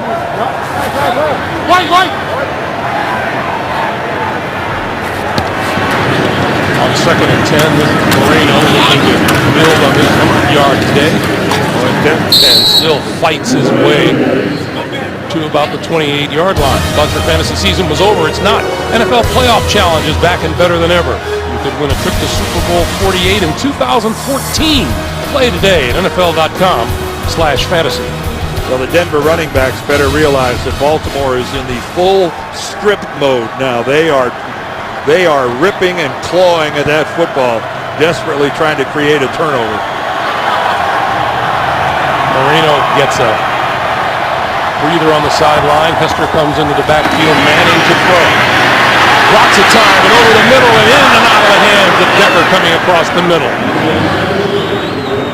Well, Peyton Manning ended up on the ground, but he had a long time to survey the field and make this throw. He's able to step all the way up. Bynes doesn't get there until late, but look at the amount of time. He's looking, he steps all the way up, and Bynes' rush up the middle comes way late. He delivers a pass that Eric Decker's, he's got to catch that. Decker has been a little inconsistent at times, and that's an illustration of it right there. Tandon Doss back at his own 25.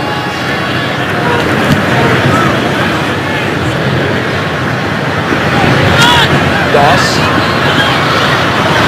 right up the middle of the field. Breaking free, 1 man to beat. And he's tackled at the 36-yard line. Matt Prater. Was it Prater? I'm sorry, Britton Colquitt. Britton Colquitt, the punter. saved the touchdown. Oh, that's a heck of an open field tackle by Colquitt. Because this is going to the distance. This is going to the house. Tandon Doss runs through some tackles.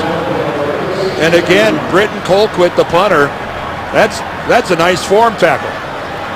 And he was able to get onto that left ankle and hold on for dear life.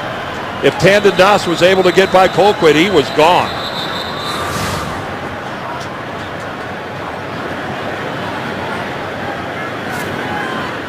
Every once in a while, kickers have to do that, don't they? Yeah, they're wearing shoulder pads and a helmet too. 48 seconds to play here in the third quarter.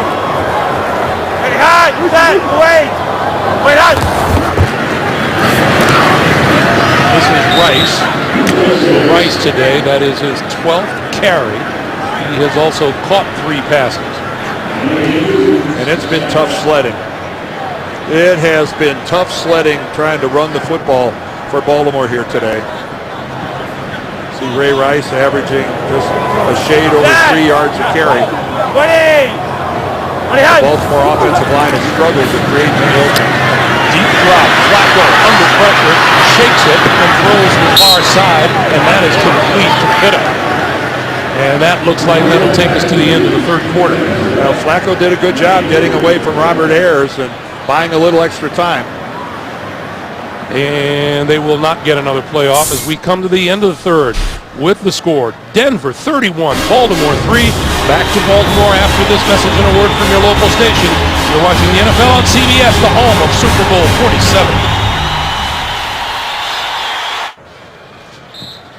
Consecutive losses here at home don't happen very often for the Baltimore Ravens. 39 games since that last happened. 5 years ago. Flacco on 3rd and 5, and he throws out here, and that's incomplete, intended for Rice, covered by that man, Wesley Woodard. In the passer, number 30, 15-yard penalty, automatic first down. David Bruton guilty of the penalty. And so that'll give the Ravens a first down, along with our producer Mark Wolf and our director Bob Fishman, Greg Gumbel, Dan Deerdorf, here in Baltimore. And there's the hand to the head and the penalty on Bruton. Yeah, the key is it's got to be a forceful blow, and I think you could see that the right hand of Bruton, it caused Joe Flacco's head to snap back a little bit. I know it's getting harder and harder to play defense, but that's something that just will not carry. That won't fly. From the 16-yard line, Flacco running left, running for his life, and threw it away with his left hand. Von Miller giving chase. And I tell you, Joe Flacco surprises you. Now he's got to get it back to the line of scrimmage. And that marker is down inside the 10. But I thought he did with that left-handed throw. I don't think that's the issue. There's no foul for intentional grounding as the quarterback got the ball beyond the line of scrimmage. However, after the play, personal foul, unnecessary roughness, late hit, number 81 in the offense. 15-yard penalty and the down will count. Second down. All right, so this happens away from the quarterback, and here is Anquan Bolden. He comes back and just lowers it on Chris Harris. Totally unnecessary. And there's the official who throws the flag. The NFL has really cracked down on hits away from the ball, especially if you're coming back towards your own end zone. They're calling that guy a defenseless player. So it gives Flacco and the Ravens a 2nd and 25. And Flacco right up the middle. Oh, what a catch inside the 5 by Pitta and into the end zone. Was he touched? I didn't think he was. They're checking at the goal line as to whether he was touched or not. Touchdown.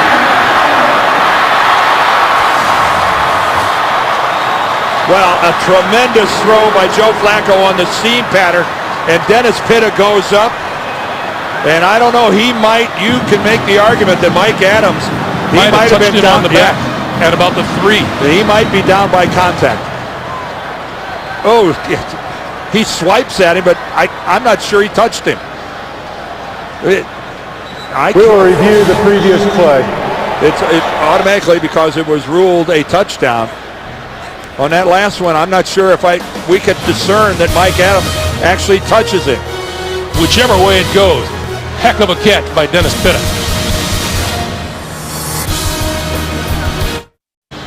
We're taking a look to see if we can find out if Dennis Pitta was down by contact on this play. We've got a good look, and it looks like Mike Adams' leg and Pitta's arm come in contact, which would make him down. After reviewing the play, the ruling on the field stands. It's a touchdown.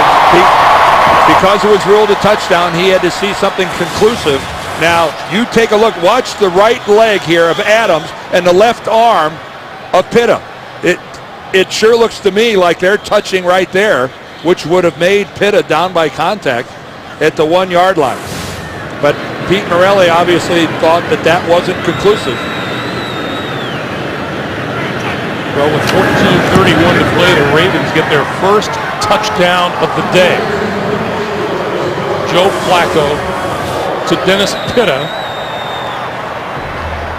And Pete Morelli saw no reason to overturn that call. Well, again, it's one man's opinion. And again, looking at it again in super slow-mo, it looked to us that right there as he was going across. No question that Adams tried to hit him with his hand and swung and missed. But it looked like there was contact between the left arm of Pitta and the right leg of Adams right there. And Pete Morelli is looking at the same thing we are, by the way. Let's get you back to New York once again, JB and Phil Cowler, guys.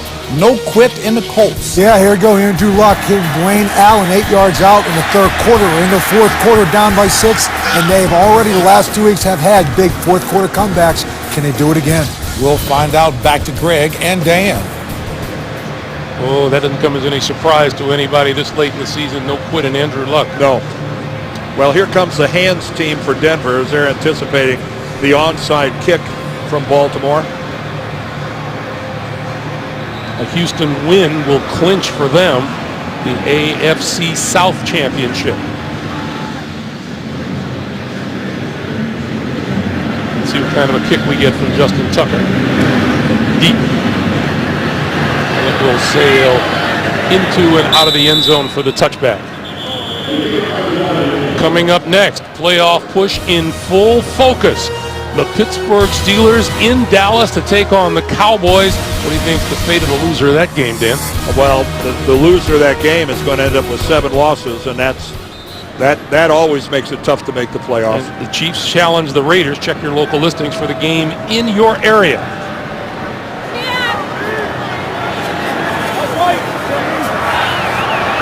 Manning and the Broncos. First down, their own 20. 14 and a half minutes to play here in the fourth quarter. And they'll start it on the ground with Moreno. Waits for his block, then cuts it for about 3 yards. That AFC playoff picture again.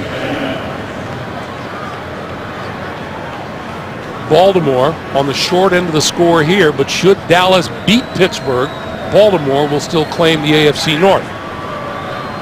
But again, Baltimore is looking for some momentum. It's all about playing good football in December and January, and a 3-game skid isn't the way to do it. Now, if they can get Denver to get a 3 and out, and if Baltimore can get another touchdown, all of a sudden 31-17 with the amount of time left, it gets interesting. That Pittsburgh loss would give the Ravens a playoff spot, not necessarily and not yet the division championship. Well, I think we've learned over the years that getting in the tournament is all that matters. You know, it used to be if you were the 6th seed, you're going, well, you don't have much of a chance. Well, we've been watching 6 seeds win Super Bowls. So getting in that's what counts. 3rd and 2.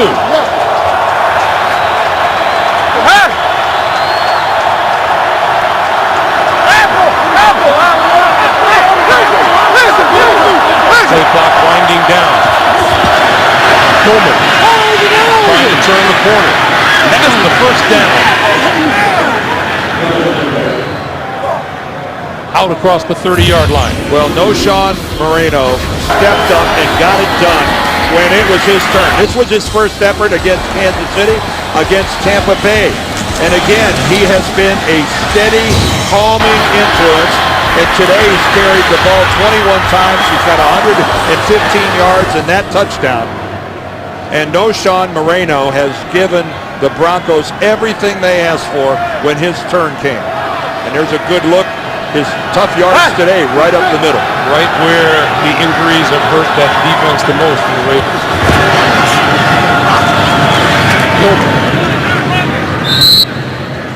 For a couple to the 33. And the clock continues to move as we come up on 12 minutes to play here in the fourth. And Ronnie Hillman is a rookie, their second-round draft choice. And, you know, they're showing a little confidence in him, letting him, third-round draft choice, rather, but giving him a look here and giving him the football. And, again, I think that's a pretty good demonstration of confidence from John Fox and Mike McCoy, the offensive coordinator, letting him get some snaps. 147 rushing yards on the board today for the Denver Broncos. 2nd and 7. Hillman again. Hillman with a burst for a first down across the 40 to about the 42. And you know what's really frustrating for the Ravens right now is that they're playing the run the whole way. They're daring Peyton Manning to throw the football. And when you put yourself in a run defense and you got somebody in every gap, and then you get manhandled like that, there's a level of frustration there. You know, Dan, it feels strange to say the Denver Broncos have 31 points on the board, but this Baltimore defense has played very well today. Well, under the conditions that they've had to deal with. They've played hard, but they are shorthanded. In a gross understatement, they're shorthanded. Hillman slides down. Yeah, that was pretty much a give up there by Ronnie Hillman. That was not exactly taking on a potential tackler and exploding through him to finish your run. The NFL's youngest player, 21 years, 3 months, and 2 days old. He's not a big guy, 5'10", 190 pounds, but he is capable of the explosive play. If he gets a step on somebody, he's gone.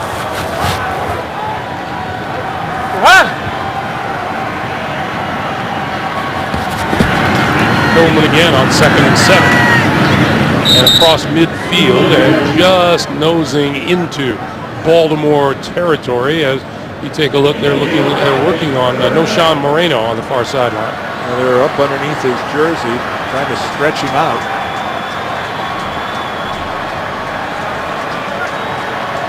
Well, that's pretty much of the look of a guy who went, nah, I think I'm all right. And the look of a guy who wants to play some more. 3rd and 2. Well, when you think your career's over, you want to savor it when you're in there.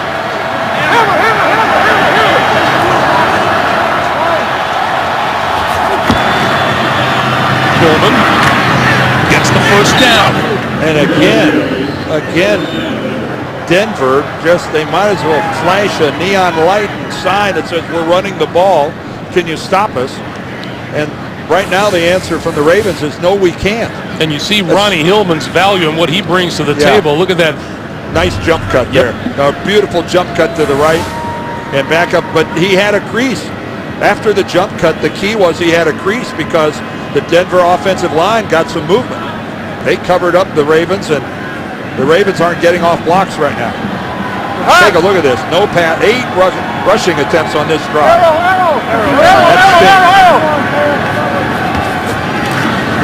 This is Jacob Hester. And Hester met hard at about the 48-yard line. I want to remind you, coming up time permitting after the game, the NFL Today update presented by Farmers Insurance. JB, Dan, Shannon Boomer, Coach Bill Cowher will have the latest NFL scores and highlights. I'm telling you, what a day of football this is, huh? I mean, the number of quality matchups taking place around the National Football League today. This is a sight to see. This is just, if you love football, you got to love today.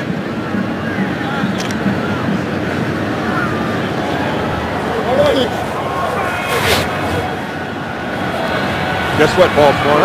Might be a run.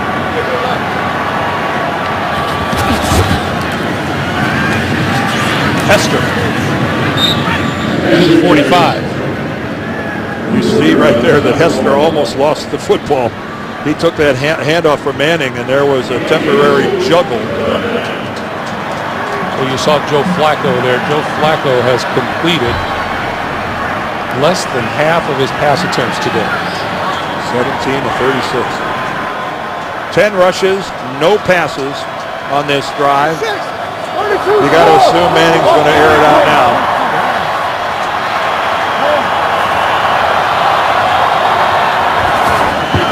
Here come the Ravens. Manning throwing, sideline, Decker, complete, first down. Wrestled out of bounds with a flag. Yeah, Kerry Williams looks like he stumbled trying to come back in to make the play, and then well out of bounds. He finishes off the tackle when he's a couple yards out. There's a catch on the play, and after the play was over, personal foul, unnecessary roughness, late hit, throwing the player out of bounds, 15-yard penalty, automatic first down. Again, it's Eric Decker and Williams. They've been going at it all day. You see Williams loses his footing. Decker makes the catch. There's the finish as he throws him to the ground. While it's not the end of the world, you know in a situation like that it's going to draw the flag. And this new era of player safety. And it has been a frustrating day for Kerry Williams. And he and Decker they've had bad blood all day today.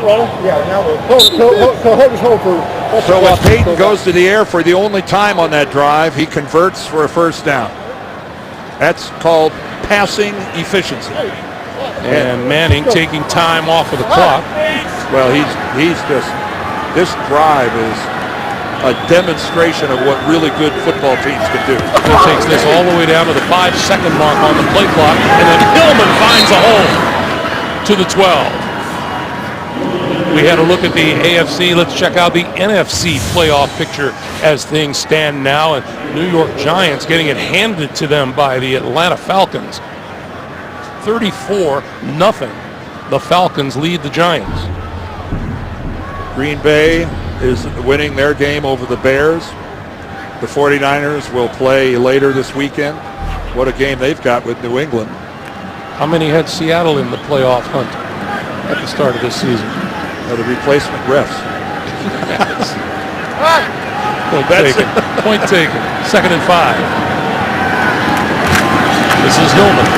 Going nowhere this time. Wrapped up at about the 14-yard line. Arthur Jones making the stop.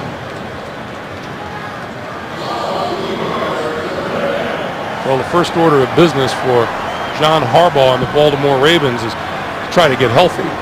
Well, try to get healthy. The big question, will Ray Lewis be able to come back next week? Can Bernard Pollard maybe come back next week? I think Ellerbe will be ready to go by next week. They need Jameel McClain to come back. And if they can get these guys back healthy and resurrect this offense somehow, don't throw dirt on the Ravens yet. That would be premature. Coleman. And now to bring out the field goal unit.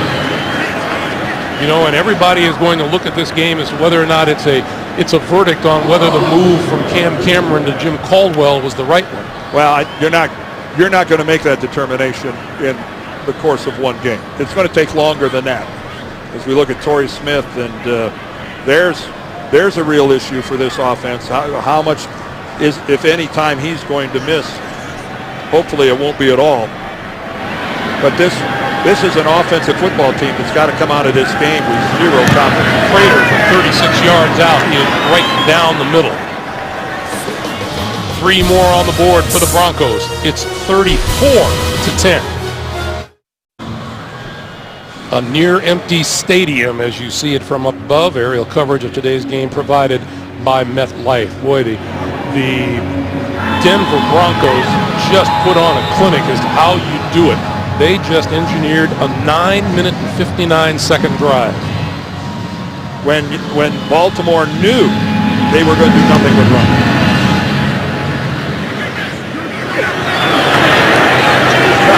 That's not going anywhere. Gino Gradkowski, and Gino Gradkowski, no, who's bringing it back? It's number 38, Omar Brown. penalty marker is down at the 44.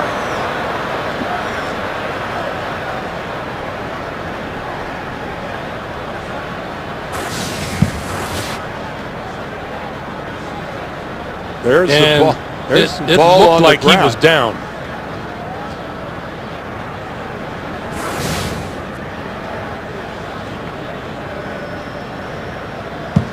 At first glance, it looked like he was down by contact. Let's see what Pete Morelli says. Illegal substitution. During the kick, substitutes entered the field. A 5-yard penalty be enforced from the spot of the foul. First down. During the kick, someone entered the field. That's a late arrival. A smiling Peyton Manning on the sideline, 4:21. All that stands in the way of the Broncos. And there's Dennis Pitta breaking free up the sideline. Pitta to the 10, the 5, the touchdown. Well, that's one of the best efforts of the year by Dennis Pitta. And that's one of the best efforts of the year that I've seen. That is a tremendous display of individual effort, breaking tackle after tackle. And first of all, nice job staying in bounds. There's the first missed tackle, second missed tackle, and look at Pitta refusing to go down. There's the third missed tackle, and he stays in bounds and gives Baltimore a touchdown. What a superb individual effort by Dennis Pitta. 6th touchdown catch of the season. And what kind of a day is he having? 7 for a buck and a quarter and a couple touchdowns. 31-yarder and a 61-yarder. A lone bright spot here for the Ravens offensively.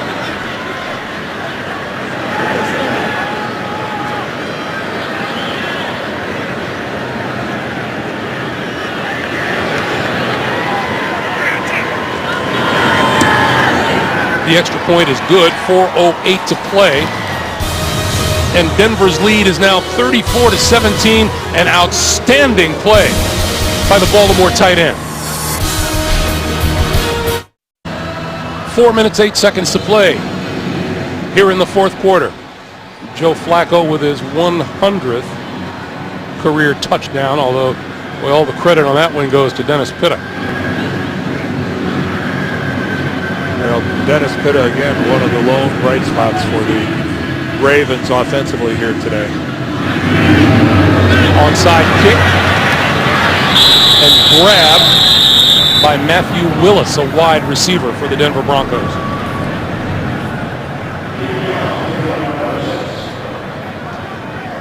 Well, right now, Peyton Manning and Mike McCoy are figuring out what running play we're going to run.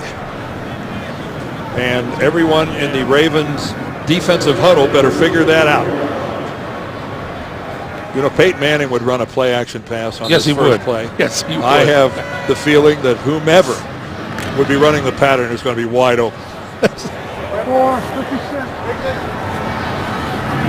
Lonnie Hillman is in the backfield. 20. And Hillman will get the handoff for not much. And the Ravens are going to burn a timeout. that'll be their second one here in the second half. They lost one to a challenge. A reminder for you, nobody knows the game like a quarterback. Break down all the NFL action on NFL Monday QB tomorrow at 6:30 Eastern, only on CBS Sports Network, the 24-hour home of CBS Sports. Well, Peyton Manning, it is some story that's in the midst of being written. Didn't play at all last year, 4 surgeries on his neck. What he has done for the Broncos franchise and for the Ravens, it's going to be a continued MASH report about their attempt to get healthy. This is Hillman, and not much there for Hillman, but the clock continues to move. And a whistle stops the clock, and there is who dat? John Elway. John Elway has to be in the running for Executive of the Year in the National Football League. He won the Peyton Manning sweepstakes by convincing Peyton to come to Denver when he had multiple suitors. And, it's interesting. We got two franchises here that are both being run by Hall of Fame football players. Ozzie Newsome has been doing it for a long time here in Baltimore and doing a superior job of it. But two of the best players ever to play this game are the guys making the personnel decisions for both of these franchises. And Pete Morelli confirming something with the Baltimore sideline. Baltimore does not have any timeouts remaining. And there is the great Ozzie Newsome. One of the best tight ends ever to walk on a football field. And I'm telling you what, the job that he has done here with this Ravens franchise. I was going to say a really good executive in his own right, too. Oh, well, John Elway could only hope to be as good at his job as Ozzie Newsome has been at his. Hurry, hurry, check! This is Hillman. Hillman brought down at the 45-yard line, and Baltimore cannot stop the clock anymore. As the Broncos are looking to beat the Ravens for the first time ever here in Baltimore. Well, Greg, you and I have been coming to M&T Bank Stadium for years. This is one of the great home field advantages, not just in the NFL, but in all of professional sports. Coming here and winning a football game, even against a depleted Ravens team, is something that's a pelt you hang on the wall.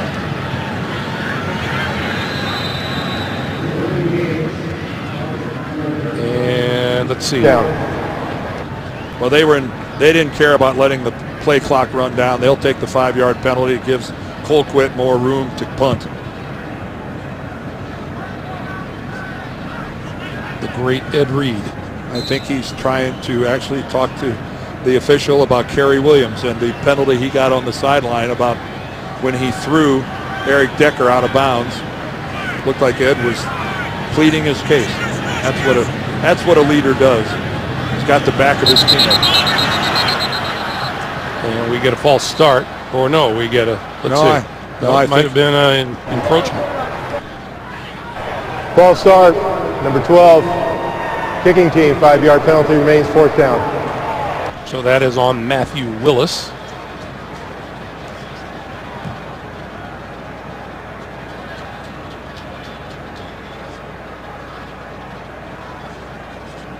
The Ed great Reed, one. The great one. 8 Pro Bowls, 61 career interceptions, and 14 touchdowns. 14 touchdowns for a safety. And a place in Canton, Ohio. This is Jones. No place to go. Matthew Willis, that last penalty was on him. He goes down and makes the special teams tackle. Once again, the AFC playoff picture. Denver will move to 11-3. Baltimore will drop to 9-5. And you can see that Houston, New England, and Denver are already in the tournament. Baltimore has a chance later this afternoon if Pittsburgh loses. That is correct? Yep. Mr. Gumble. So Baltimore could go in before this day is over. And Von Miller got a running head start. Offside, number 58. Defense, 5-yard penalty remains, 1st down. Von Miller closest to us. Dumerville went on the other side, but he was about a step behind Von Miller, who's stuck on that 16 sack mark. So Flacco throws to the near side, and that's complete to Jacoby Jones. And the clock is at 2:50 and running. And again, Baltimore has no timeouts remaining, so they'll try to do this with some alacrity.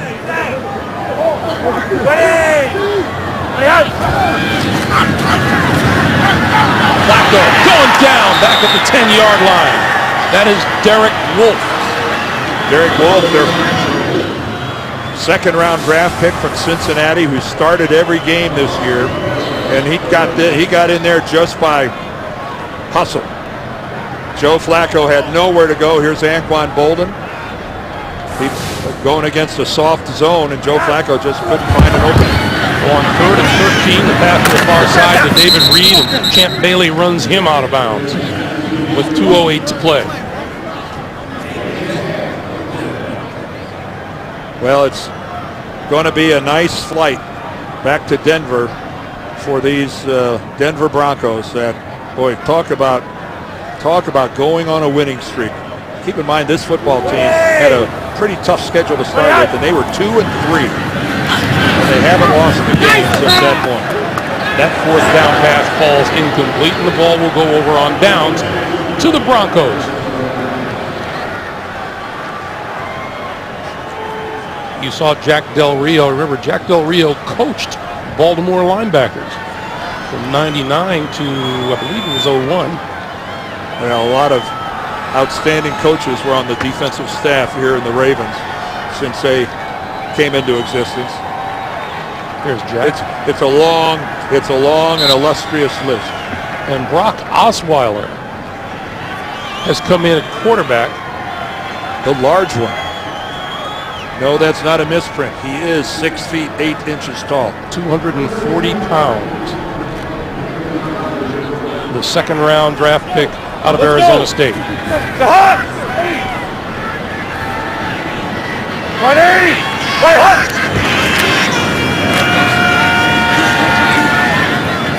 And that will bring us to the 2-minute warning at 1:59 to play. 1:59 on the clock. Peyton Manning. Yeah, he's got some admirers even in Baltimore.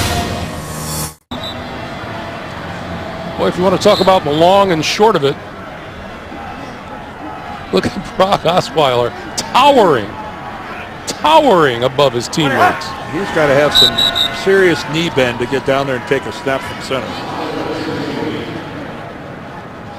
Meanwhile, Peyton Manning, 17 for 28, 204 yards, a touchdown, went over the 4,000-yard mark for his NFL record 12th time. Well, again, that's 200, a little over 200 yards passing is not exactly the kind of days that Peyton Manning is used to, but he was content to run the football today.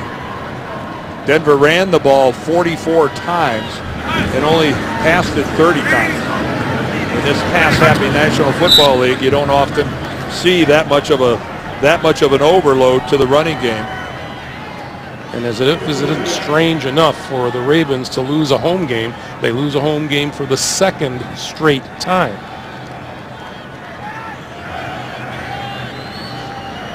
Well, Baltimore is going to get a chance to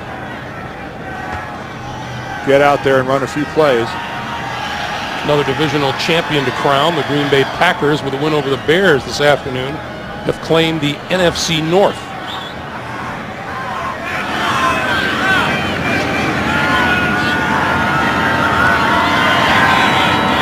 And we get a timeout called by John Fox on the far side. John Fox Officials were trying to pull him off the field. He was about 3 yards out onto the field to play. Yeah, they weren't going to do a full kneel down. It looks like they're going to try a field goal. Or are they just going to go ahead and... I was going to say, that's pressing it, isn't it? With 38 seconds to play and a 17-point lead. Well, it just... Either that or they're going to punt it. Nope, they're going to do it. Here comes Matt Prater. I mean, you don't take a knee on 4th and 14. Obviously you could, but that seems a little unorthodox. Kickers need to work too. I don't think this is an in-your-face move. If I was the Ravens, I wouldn't take this personally. This is just the way you got to finish off a drive. 45 yards out. That kick is pulled to the left and no good.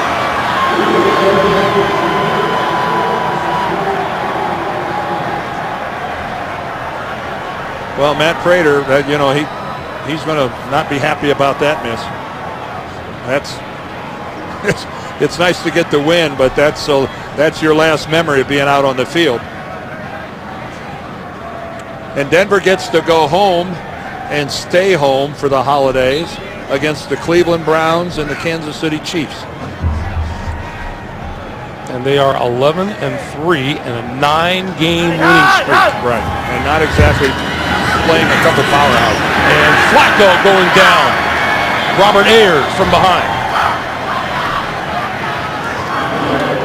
And let's see if that's the last snap of the day. Yeah. And Baltimore's remaining schedule is anything but what the Broncos have, as they have to host the New York Giants next Sunday, and then they have to go to Cincinnati. And it won't be a very happy New York Giants team. And Flacco down again to end the game. And there's Elvis Dumervil. Elvis Dumervil gets around Michael Orr, and that was an ugly finish and an unfortunate finish for John Harbaugh's Baltimore Ravens. Again, we said it early. It has been a long time since I've seen a team that was missing as much defensive talent as the Ravens were today. 4 of their 5 leading tacklers weren't even suited up to play, and then they had injuries during the game as well. So the Ravens lose their 3rd straight. The Broncos win their 9th in a row.